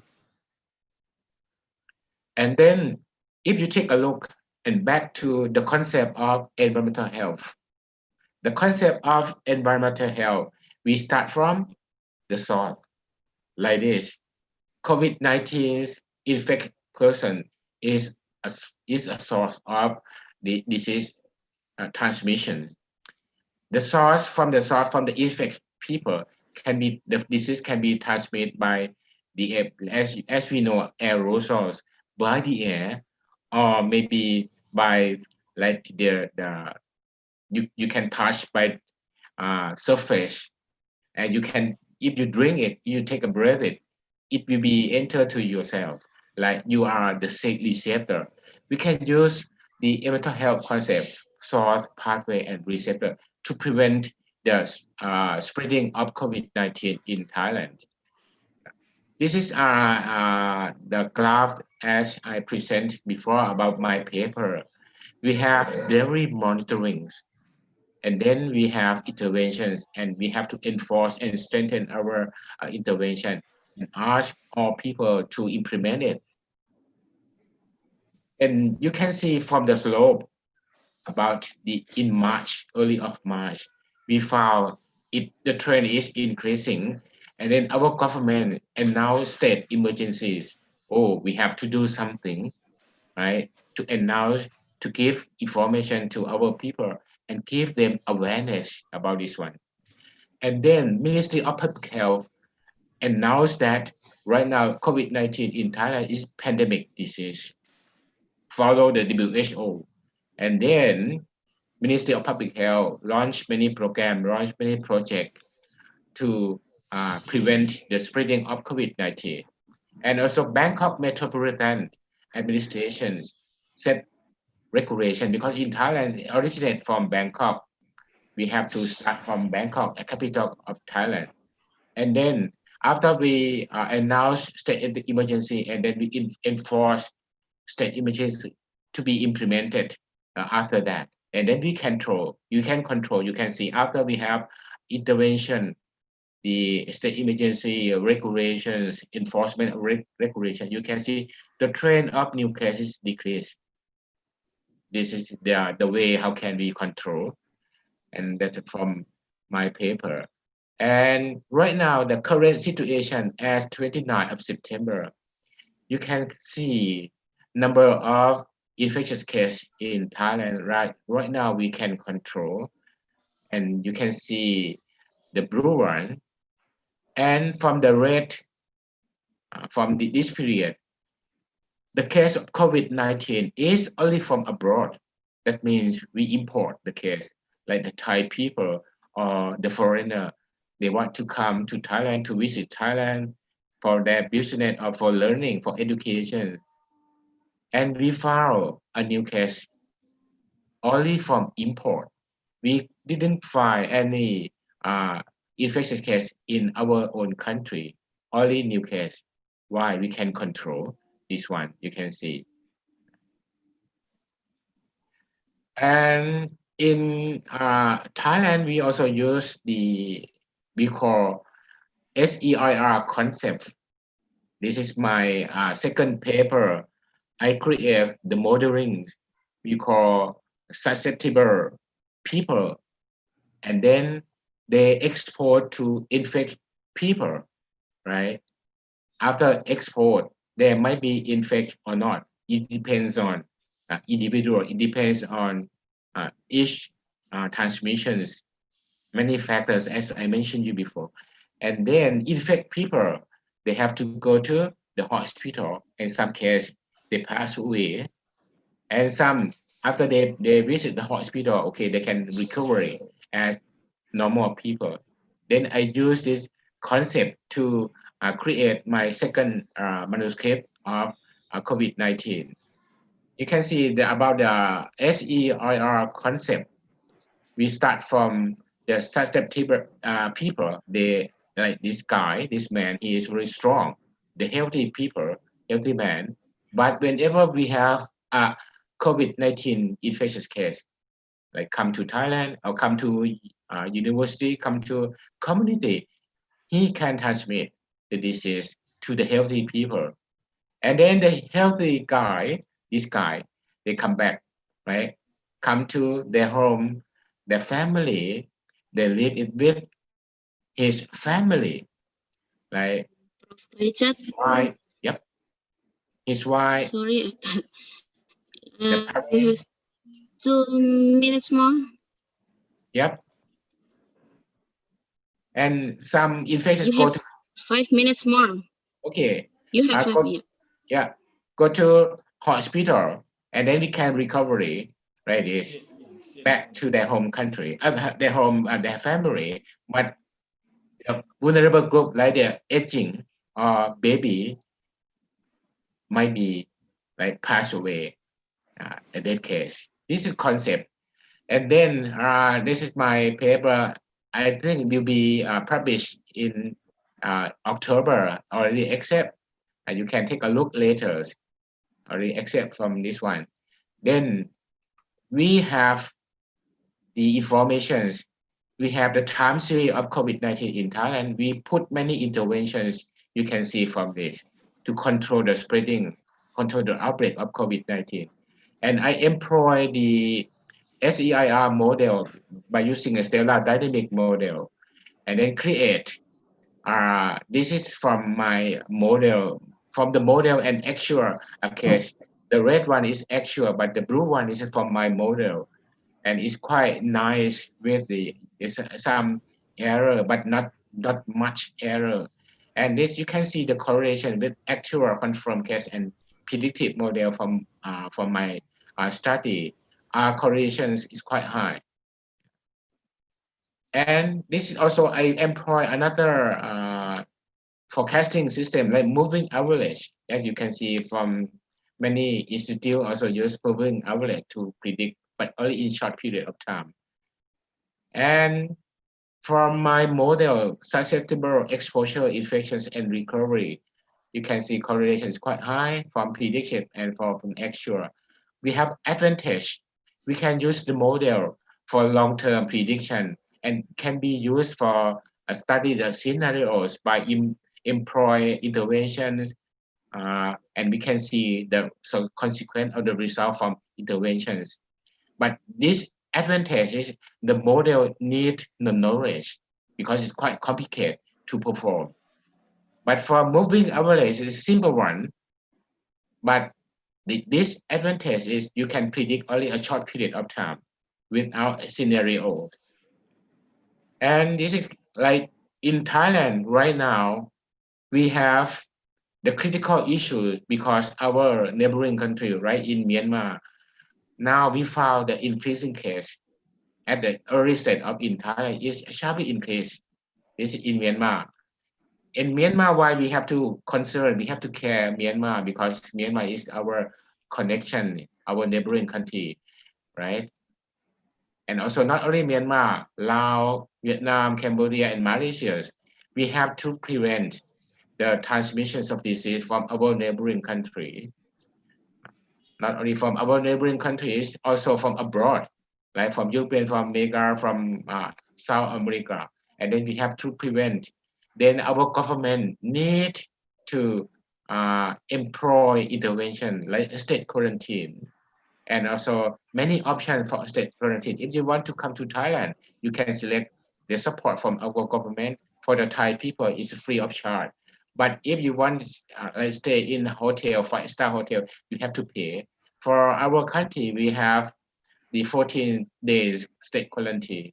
But from my university, my campus, we pass 7 days for our students in our dormitory to prevent it, to make sure that, okay, it's free of COVID-19. This is very important. We have to give education to our people and give awareness to them and encourage them to follow the regulation. This is in our campus. We have interventions, announce and give awareness education to our people and also provide that mass social distancing alcohol gels like that. This is like our canteen, every elevator, every corner, every entrance gate we provide gel alcohol and also thermal scan every corner. And the mask, use mask, you have to dispose in like the container like this. And in the classroom, we have this one. You can see.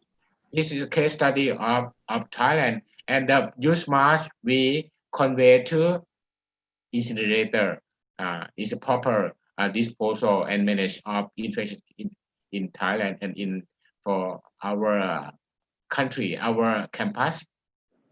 Yeah, this is my presentations. Thank you very much for everyone. Joy.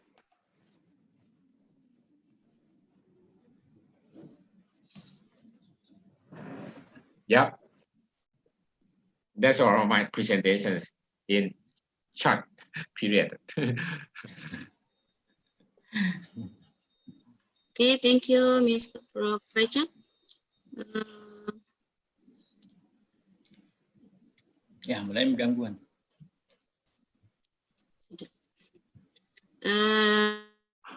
Any questions? Before we continue, speaker.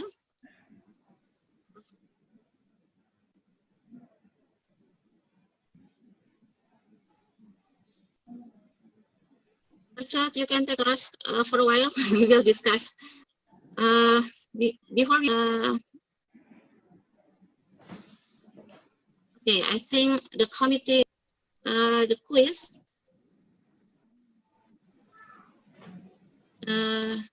To all of the participants.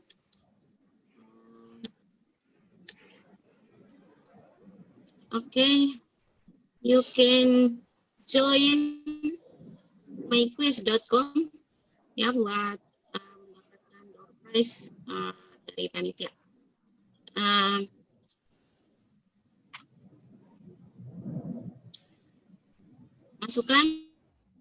Masuk di aplikasi Join My Quiz.com di browser dan enter join code 889-885 889-885.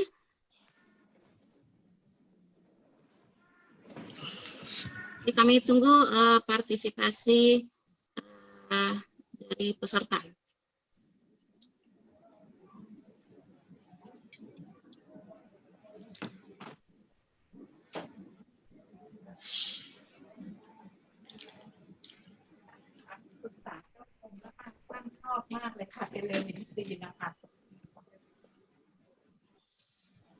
Here we have 6. We'll wait for 2 minutes.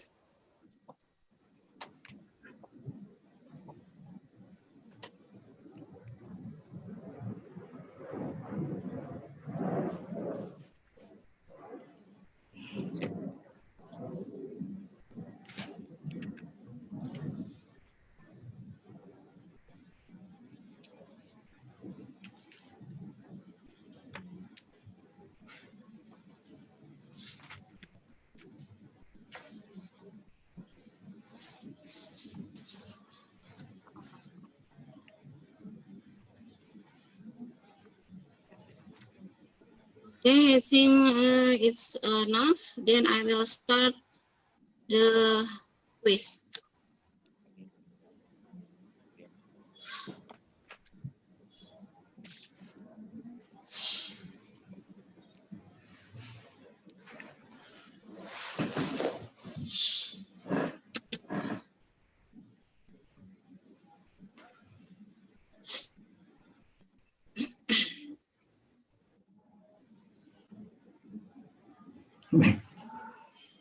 Dulu.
Okay. Selamat kepada Nurul Harusi, you are the winner. Panitia akan menghubungi nanti.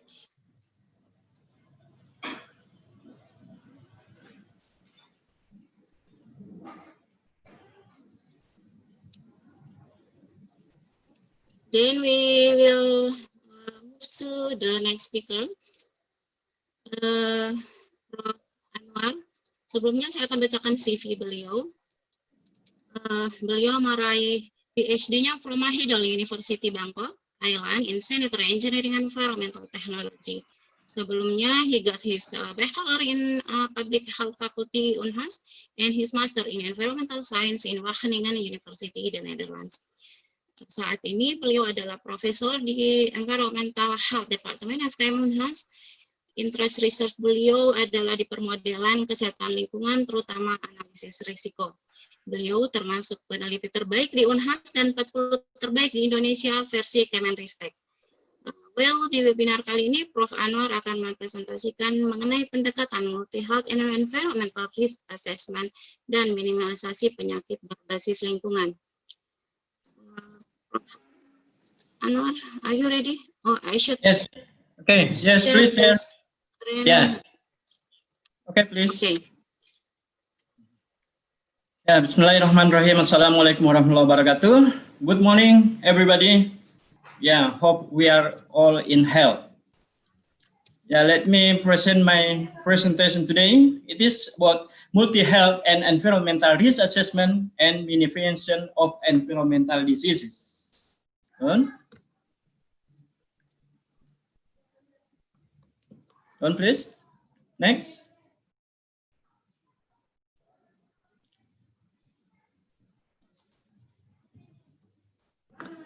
Yes, next please. Yeah, okay. For health risk assessment, yeah, we have the steps. If you want to build a health risk assessment, then we have to have 4 steps. Back, please.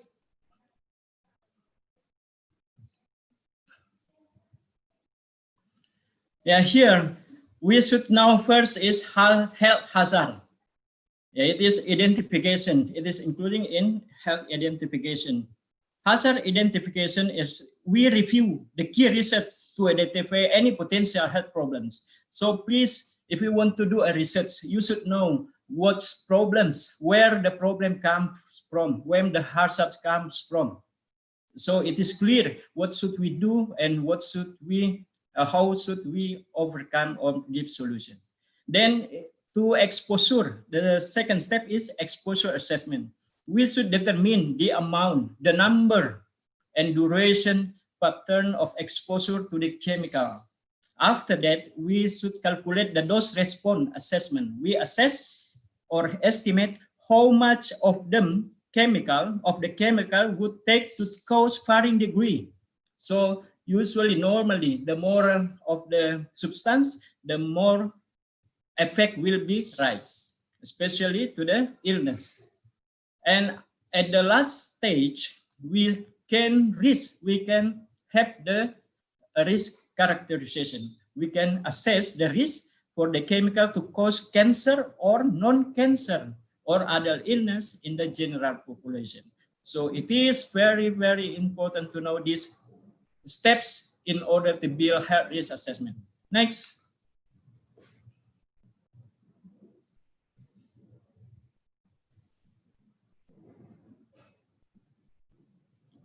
Next, please.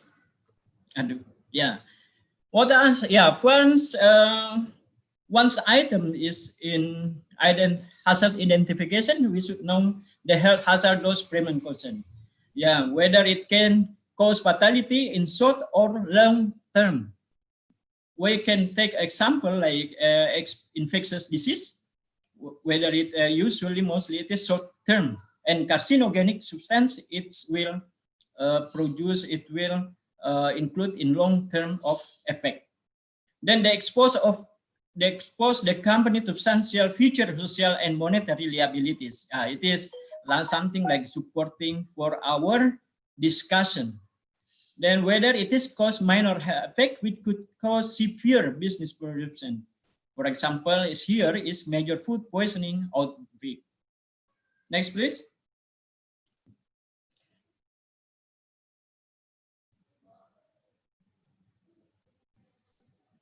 Yeah, here we can, from chemical, yeah, we can find some effects, especially from, it is like here, on this case, here is mercury.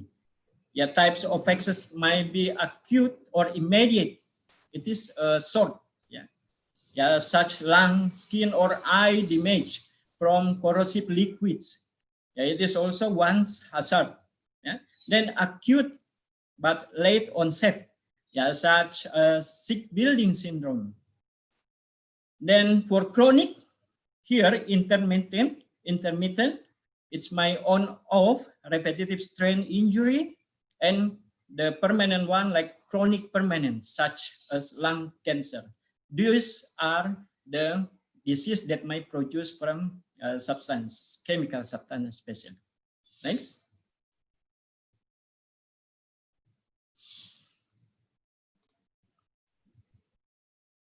Yeah, here is the exposure route and the type of hazard. Yeah, we see on the table. Yeah, noise, for example. Yeah, it is physical. It is physical. Then the exposure route is course from ear. Then chemical liquid. Yeah, it's mean it comes from skin contact, or yeah, it comes from also uptake of the skin or through injection. So injection is also one way to be exposed. And eye transfer from hand to mouth or ingestion. It is mostly common to be exposure route. Then chemical gas, vapors, and dust. Yeah, it is through mouth, nose, lungs. It is by inhalation. And chemical dust trapped in the nose and throat or transferred from hand to mouth. It is leading also to ingestion.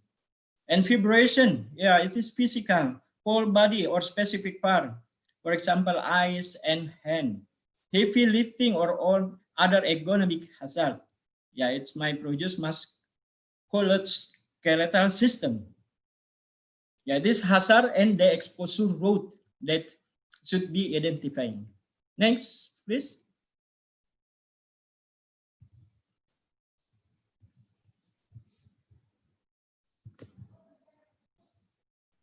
Yeah, yeah.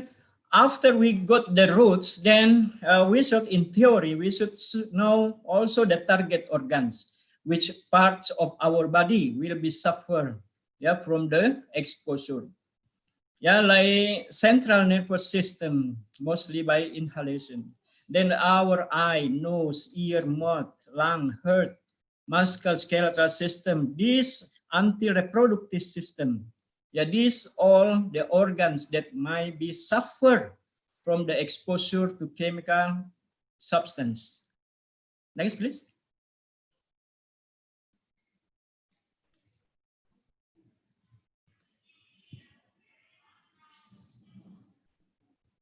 Yeah, factor that might affecting intake for chemical and biological here, we present here. Yeah, you can see here, physical form like gas, particle size, and also we have the number, the particle size in microns. Yeah, here 0.0, it is including in virus, and there is also bacteria, spores, and pollen.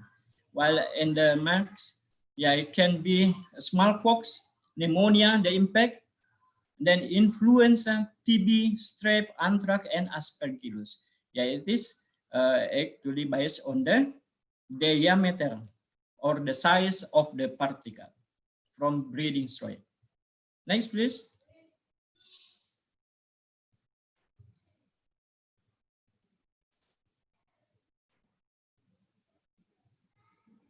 Yeah, in order to determine and to assess the risk of the individual, yeah, in risk health assessment, we should Now we should calculate first the estimate weekly intake. Yeah, the estimate weekly intake we use to calculate or to assume that somebody will or have risk in 1 year periods. So if we use daily intake, we calculate for 1 day. But if we use for the estimate weekly intake, yeah, we may assume that those people risk during the period is 1 year. Okay, next. This is the formulation that we can use which varies. And this is the target hazard. Target hazard formulation question. This formulation is available in the USAPA 2000. Until now, we may find this formulation many in our publication. Also in international publication, they use this in order to calculate, to assess the risk, the potential risk suffered by somebody. And for cancer, yeah, for TCR or TR, we apply this formulation. All students, all researchers can apply this, not only from public health, not only from environmental health, but also all who has a expert in public health. Yeah, you can apply this formulation in order to assess the potential risk or potential cancer or non-cancer to somebody. Next, please.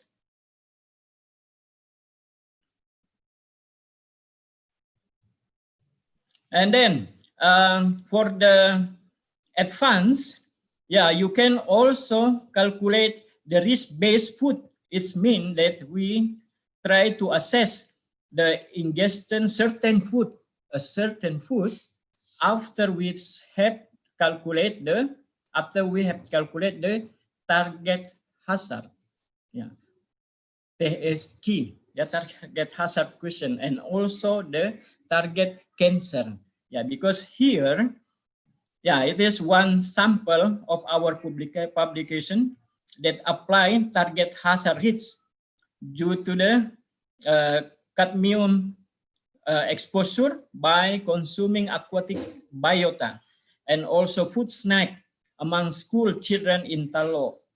Yeah, this is already accepted and published in Research Journal of Toxins. Yeah, it is very suitable because it is talking about toxicity of or potential risk of toxic. Next, please.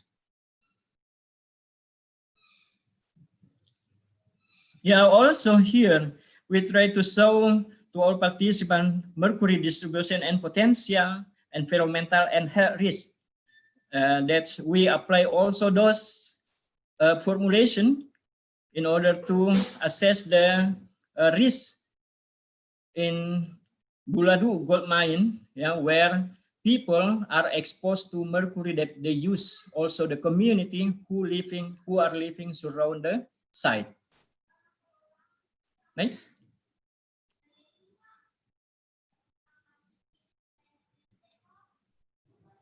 Yeah, and this, it is due to lab exposure, health risk analysis also.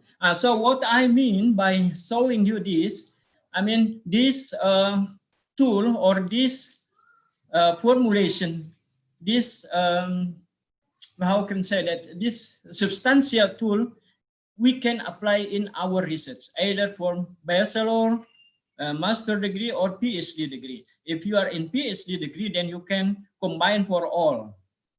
Yeah, next please. Then for the second tools, for the second substantial that we can apply is microbial risk assessment, or also we say quantitative microbial risk assessment. It is a methodology. Yeah, so it is something related to, because it is methodology used to organize and analyze scientific information to estimate the probability and severity of an adverse event. Yeah, for microbial, yeah, we know that microbial is including for virus, for virus, microbial, then also fungi and protozoa, and apply to microbial food safety also. This methodology can also help to identify those stages in manufacture, distribution, handling, and consumption. Yeah, tool and data that we need to build or to assess the microbial risk. This you can have some secondary data also from direct measurement, yeah, direct analysis, yeah, something like this is surveillance, yeah, and then clinical study, epidemiological study, method for detection of microbial, yeah, because we are going to explain all this. Also the transport model. The transport model mean inhalation, ingestion, or also the media. Is it from air, from soil, from foods, also from other. Then environmental factors. Just one case like this trend right now, coronavirus 19 spread. This physical environment, it is morely in clothing. Yeah, that's why people suggested to have a distance. It is a slum clothing will accelerate this situation, accelerate the transmission of the virus. Yeah, because a lot of human contact. Then physical environments such as geology, sanitation, and climate fecal contamination. However, this transmission is rare. New study find that potential transmission occur through air and water. So it is most media, air and water. Then social environment. It is morely means this situation is the main major factor that could rise in the case of virus 19 spread. Then next, please. Next. Yeah, human health effect. Yeah, due to the microbial virulence and pathogenicity factors. Yeah, the most, when the virus have a strong virulence rate, then yeah, people easy to be suffer for that. Then we also see symptomatic and symptomatic infection severity. Yeah, you will see here. The one factor is the duration of the contact, duration of the exposure. Then what about the medical care? Is it support or not, enough or not? And hospitalization. And we will also see, we will have the data relate the mortality rate. How many mortality already occur? And then we are going to give some solution. Who are risk group on this microbial risk assessment? Anyone can catch and transmit the virus. Yeah, the boy, girl, adult, children, and elderly can be potentially exposed. However, there are several groups that tend to be more vulnerable. Yeah, this affect, yeah, those who have a diabetes, cancer, HIV, asthma sufferer, and other respiratory disorder. Those group of people, yeah, should have a high aware to this. Now, what is the outcome? It might acute also both my acute and chronic outcome associated with microbial infection. Yeah, here we see here. It is important table because such like microorganism Campylobacter, it might lead to a diarrhea. The outcome is Guillain-Barré syndrome when it is to be a chronic, and also E. coli, diarrhea, Helicobacter, gastritis. These all symptoms, these all acute disease that might be produced due to the microbial. Also this chronic also. So we should have this in our theory, and then we will see the fact after we assess and calculate the potential. Those response, yeah, human data set, yeah, healthy voluntary, we need here some people like today, yeah, vaccine strain and less virulent organism, this data we need. Low dose often not evaluates. It can be a gap of our research. Those measured with mainly cultivation method for bacteria and virus, yeah, for parasite counted under the microscope. Then response, expression in the faces, antibody response, and sometime illness. On health, human subject concern for filling the data group. So those response issue are really highly needed. Next.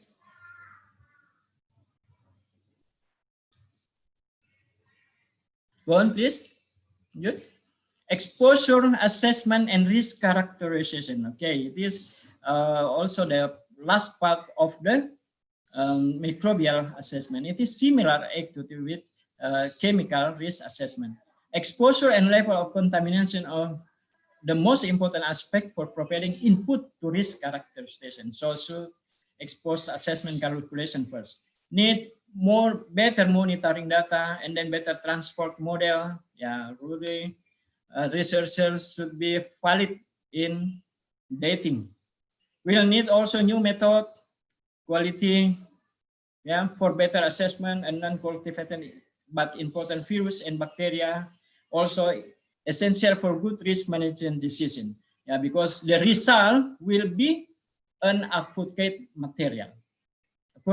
Accurate analysis. Yeah, it is the concentration. Yeah, yeah, the laboratory should analyze accordingly. Then frequency, spatial and temporal variation. We should also take into account this variable. Then regrowth and die off of the microbial, also the way of the transport. These all the data we need. Next.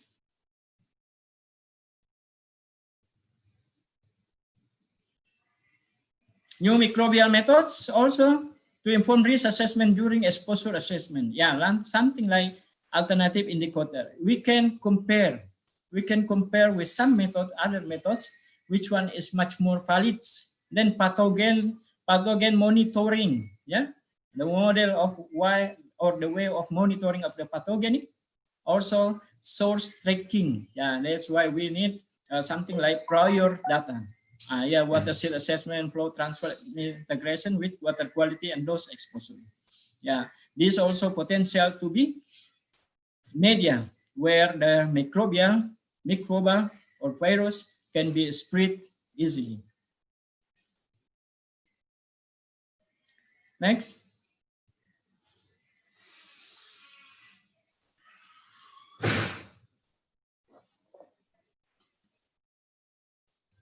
Criteria. Okay, this is hopefully I think this is the last criteria to consider. Several criteria considered to identifying a candidate microbial risk assessment. The first, please, it is really necessary, characteristic, and the importance of the hazard of concern. Whether it is still low, middle, or in a high hazard right now. The status, because we should aware for this. Then the magnitude. The magnitude including is the presence. What about the number? Yeah, the prevalence, concentration of hazard, and severity. The severity might include the impact of community or public health of the risk. Urgency of the situation, like presence, yeah, it is absolutely urgent, yeah, because it's already produced a lot of death. Population who concerns, yeah, those concerned population in microbial risk is not limited only for the baby or the children, but also for elderly. Other factors associated with specific hazard, like whether it is water treatment process, food processing, cooking, cross-contamination, social contact, etc., and availability of resource. Yeah, it is the same.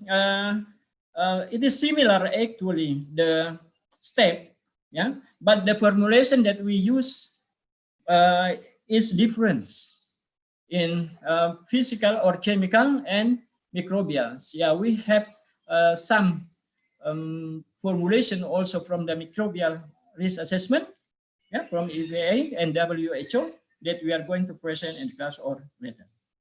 Yes, I think it's enough. This table we can share.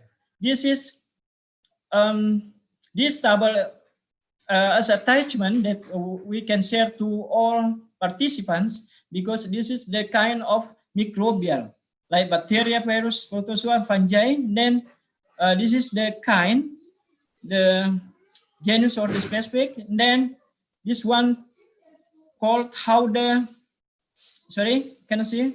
Morphology and psychology, and also which method that we can use to calculate.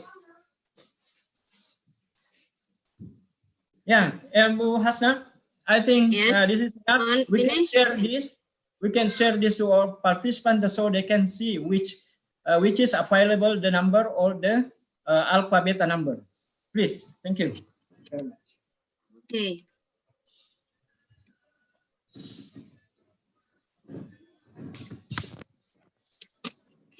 Okay, ladies and gentlemen, Bapak dan Ibu sekalian, teman-teman sekalian, Profesor telah memperlihatkan ke kita semua 3 pendekatan analisis risiko, yaitu ecological, chemical, and biological risk assessment, dan bagaimana aplikasiannya. Well, there are some questions already in chat room, and I will read some. First is from Mr. Tadeus. Yes. Let me check. There are 3 questions for you, Mr. Tadeus. I copy this. The first is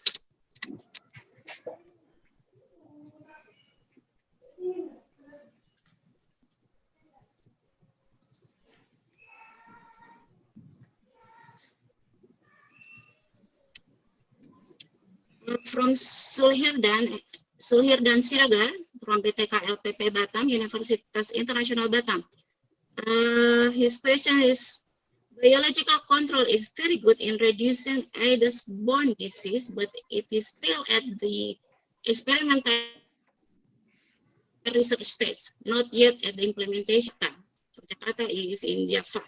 How can the expert and the state make it happen according to Mr. Carvajal? This is the first question. Do you want to answer it first, or? Okay, I'd like to, yes, I can answer this first. Okay.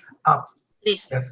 Yes, it is true that, like, very good observation from our student or from our participant that biological control is indeed very good in reducing the Aedes mosquitoes, but still the implementation in the community is still very, very young, and we still don't know. So how can the experts, how can the experts and the state make it happen? So typically the expert, normally there should be a good collaboration between like certain agencies and also the experts itself. First and foremost, there should be a good grasp of the entire knowledge of the topic itself, such as vector control, what could be done and what could be done and what could be implemented immediately, and what should be the different factors that should be considered in order for the implementation to be done. Normally, at certain states or probably provinces here in the Philippines, there's always what we call a political will. Okay, sometimes certain LGUs, or what we call local government units, would need to have a good political will in order for the implementation to be done. So there should be a good communication on how the implementation could be done at the LGU, the local government unit level, in order to see if whether, for example, that the intervention itself would have drastic changes in the morbidity of the disease and even in the vector itself.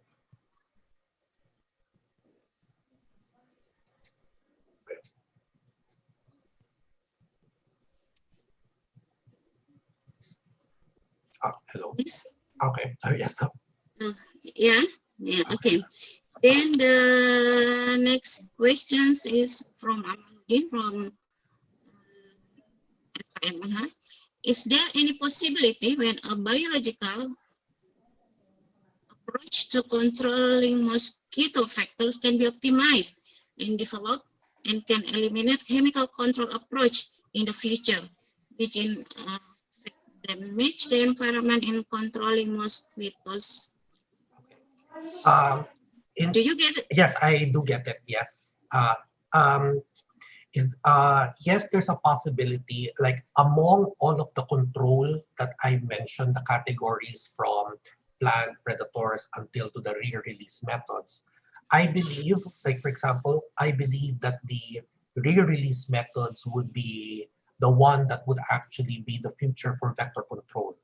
And especially with Wolbachia right now being utilized, I'm not actually an advocate of it, but if you look at the pros and cons, one example for the one of the pros in your Wolbachia infection release is that you will be able to just release it once initially during only an initial deployment, because for Wolbachia, what happens is that they do population replacement. The problem with population suppression is that you need to continuously inoculate or release your organisms in order to suppress it or to sustainably suppress it. So probably in the next few years, until that we get more evidences of what is an effective vector control, the forerunner right now would be the Wolbachia that is actually being released. Although we don't know yet the effects, since that it's still being studied right now. But in terms of implementation, sustainability, and affordability for certain countries like us in the Philippines and Indonesia, an initial deployment that would actually try to be sustainable at the long run and would not require any more release in the future would actually be would be more meaningful for us as a biological control.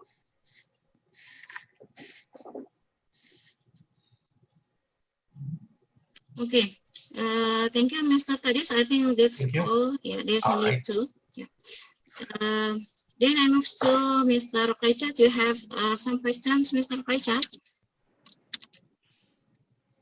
The first is Mr. Krejchat. Are you ready? Yes. Okay. Yeah. The first question is from Muhammad Raitnaban. FKM Unhas. In Indonesia, I think it's better I share this screen. Okay. In Indonesia, many people and even the government misunderstand the COVID-19 pandemic. How does Thailand educate its people and government about COVID-19?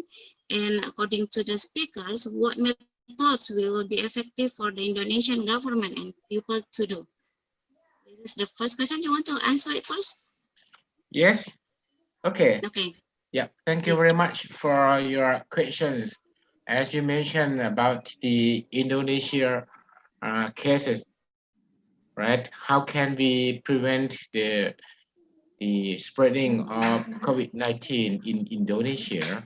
Right? In a case of Thailand, we after we have information, as I presented before, we monitor the COVID-19 infection case every day, and from that data, we try to synthesize, analyze the data. How can we control? As I mentioned, we use the concept of environmental health, the source, pathway, and also receptor.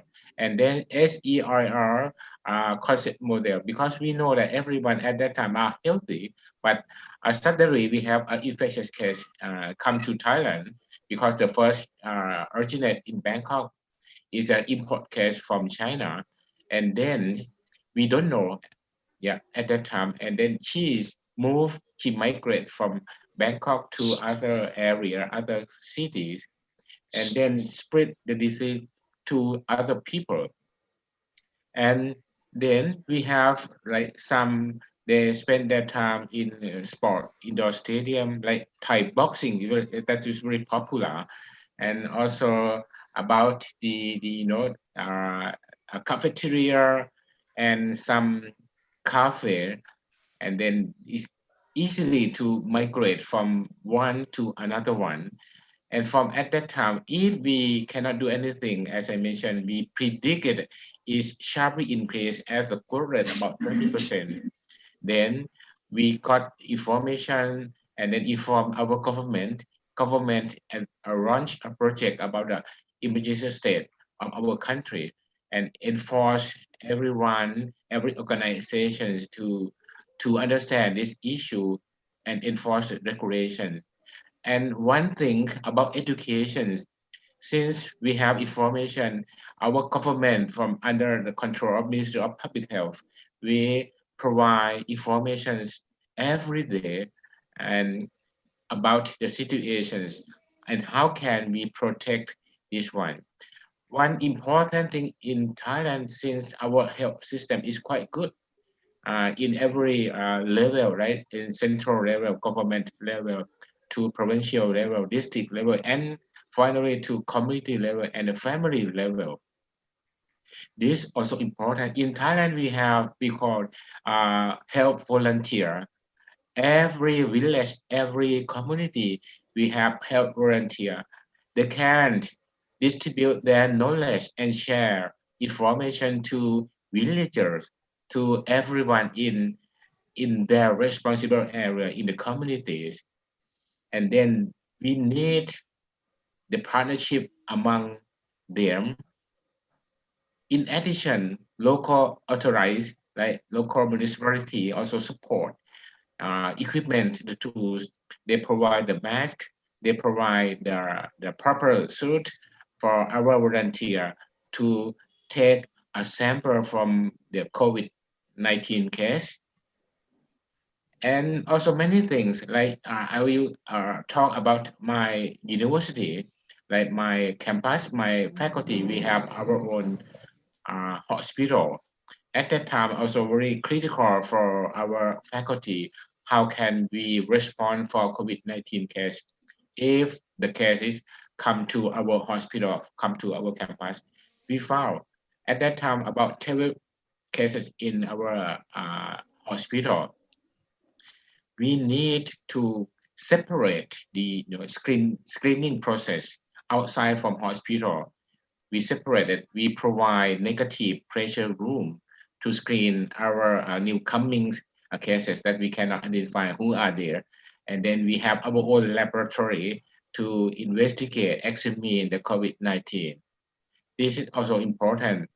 And as I mentioned, education is very important. Every day, our government launch a program about 1 hour, and there are journalists from many medias, TV, radios, and also newspaper come to the center controlled by government, got information, and then they can distribute information to everyone, including the social media. We can distribute this from our government. We provide our data, and also we provide information about the hospital who can take care the COVID-19 people.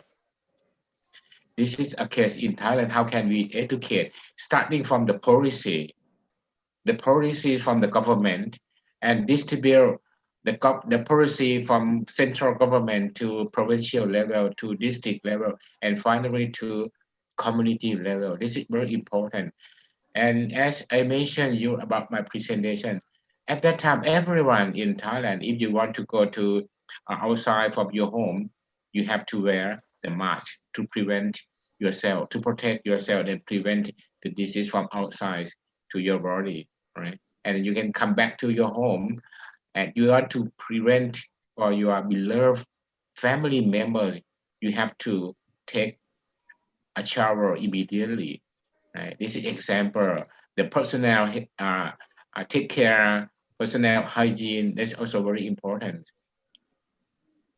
This is my response. I'm not sure I answer the questions or not. Yeah. You answer, sir. I think it's enough. It's answered. Yeah. The last, maybe because we still have questions for Prof. Anwar. Why the COVID-19 case can be resolved in Thailand based on the graph that described by Prof. Richard. Meanwhile, I have seen from various social media that in Thailand, the activities of its citizens are still as usual, not wearing masks, not maintaining their distance. Yep. I cannot get the last part. You mentioned about Thailand, we can control quite well about COVID-19, and then you mentioned about the activities in Thailand. Yeah, he's so from social media that people in Thailand not wearing mask and also not keep the distance. Oh. But from your presentation, it's the COVID-19 problem is resolved. How is it? Well, the COVID-19 can be researched in Thailand based on the graph that you have been described for. I have seen various social media in Thailand, the activity of citizens are still as usual, really not very. Okay, right now, you know, if from the graph, only import case in Thailand, we didn't find the case in our own country. All COVID-19, active COVID-19 infectious case right now are import case. And then some people, they think, okay, because right now it seems to be zero in country, then many of them, they just ignore this intervention, right? They didn't wear a mask. Some you can see from the media, right? Some activity, young generation didn't wear the mask. In my idea, I think because they believe we didn't find any case in our own country. Right now, only import case, and most of them are in state quarantine, like in the hotel or in some places that provide from our government. I think might be the reasons why you can see some didn't wear the mask in the social media. It's interesting. Yeah, respond. Okay, thank you, Yeah. Prof. Richard. Then I move to Prof. Anwar. Yeah, please. Actually, there's some questions, but maaf partisipan yang tidak bisa saya tanyakan semua pertanyaannya, nanti di chat private aja. Okay, Prof. Anwar. Is this COVID-19 virus could be transmitted by water? Because from what for public, and if this COVID-19 could be transmitted by water, which one is easier to transmit and infect to human between the water and air media? Okay, thank you. It is a good point of questions. Yeah, there are some study already done in Asia and also in Europe that this disease, this virus COVID-19 also could be transmitted by water, via water. Yeah, because there are some case people who are suffer or got the disease because they are working in the water. Yeah, this is interesting point because before all people just image that, oh, this is only from air or from food or from their physical, like their hand, then they can touch their mouth or that in. But here now, in fact, it's also many distributed by water, via water. So we should really careful on our drainage, open drainage, especially because the virus also can sustain on the water for several hours. There is no research yet that how long the virus can stay on that water, so they can be larger and larger. Yeah, for sure, if we have all the data right now, yeah, the much more easier is the media is by air for sure. Yeah, because we anytime inhale or we breathe. Yeah, sure. When the air already contaminated with virus, then it can directly go in our body, of course. Then it could be easily to be transferred to all our system. Yeah, okay, thank you. Then is the quantitative microbial risk assessment approach can be used to assess the spread of COVID-19. Okay, it is a point. Yeah, for sure. Since it is microbial, then we can calculate, we can assume also how risk, how the rate of the risk of COVID-19 could be occur, and in several time, and how long the duration that could be stay in our area. Yeah, it is a good point, because now actually if somebody want to have a research, want to study about microbial risk, microbial virus, risk assessment of COVID-19 virus in our community. Yeah, one barrier is the what is the challenge, the hazard, because we are the risk, it is still high risk.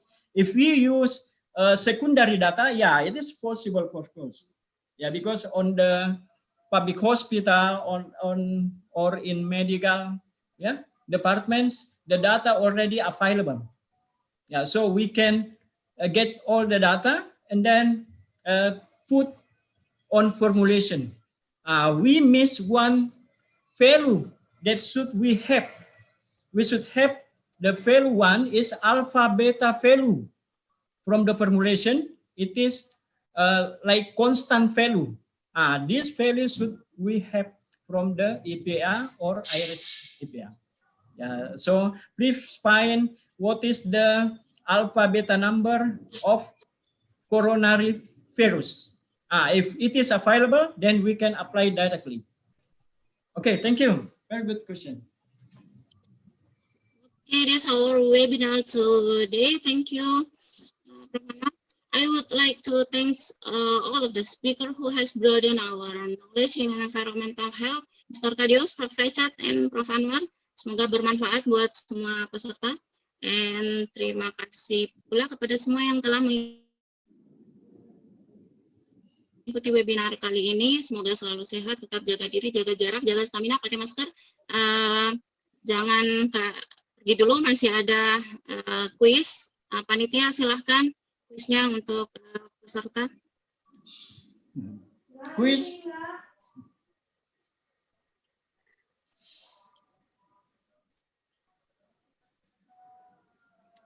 Link absen sudah ada di chat room, silahkan diisi.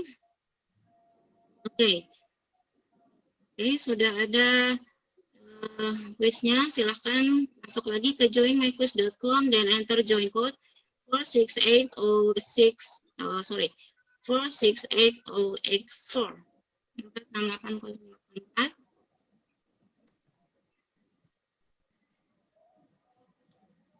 Ditunggu partisipasinya semua peserta. Oke, sudah ada.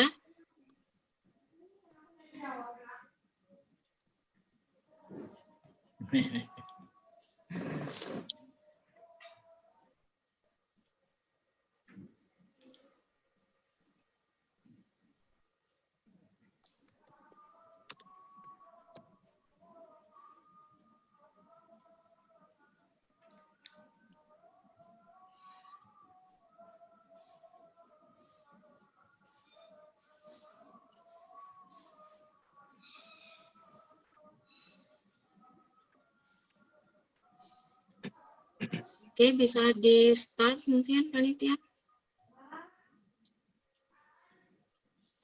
Ya.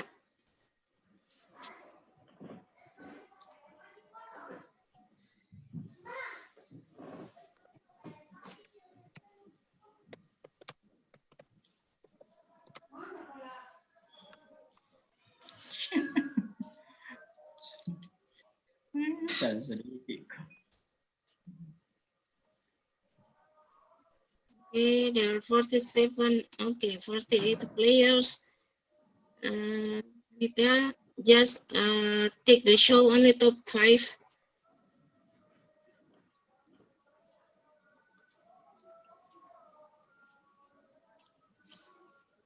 Okay, who will get the second door prize?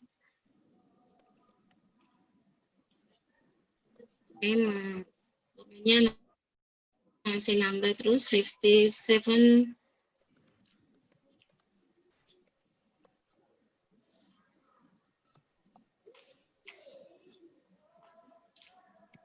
Oke, saya kira cukup ya. Udah mau jam 12, silakan. Boleh di-end, panitia?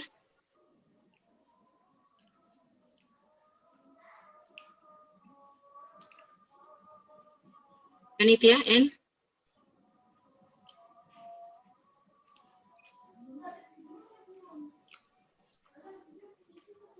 End.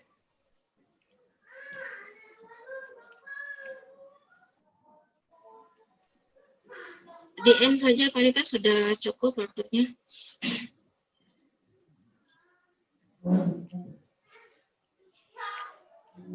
Halo, panitia.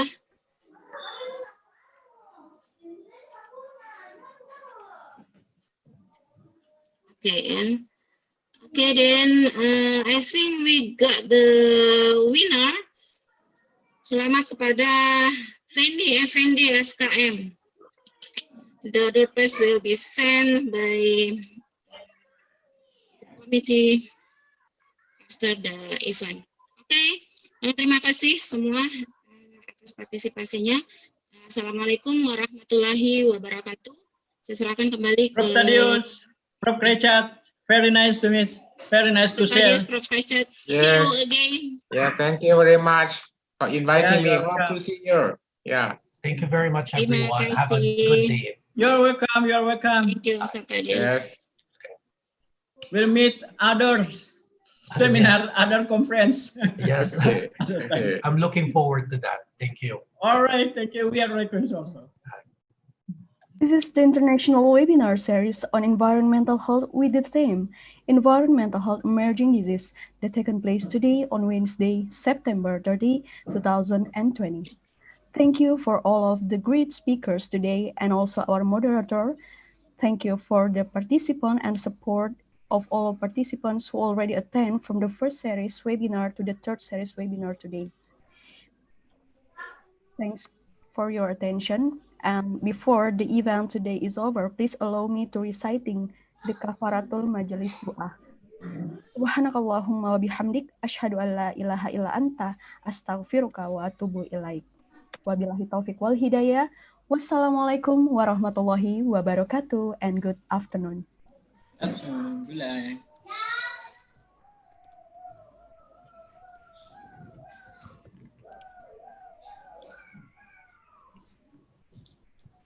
Ya, sudah.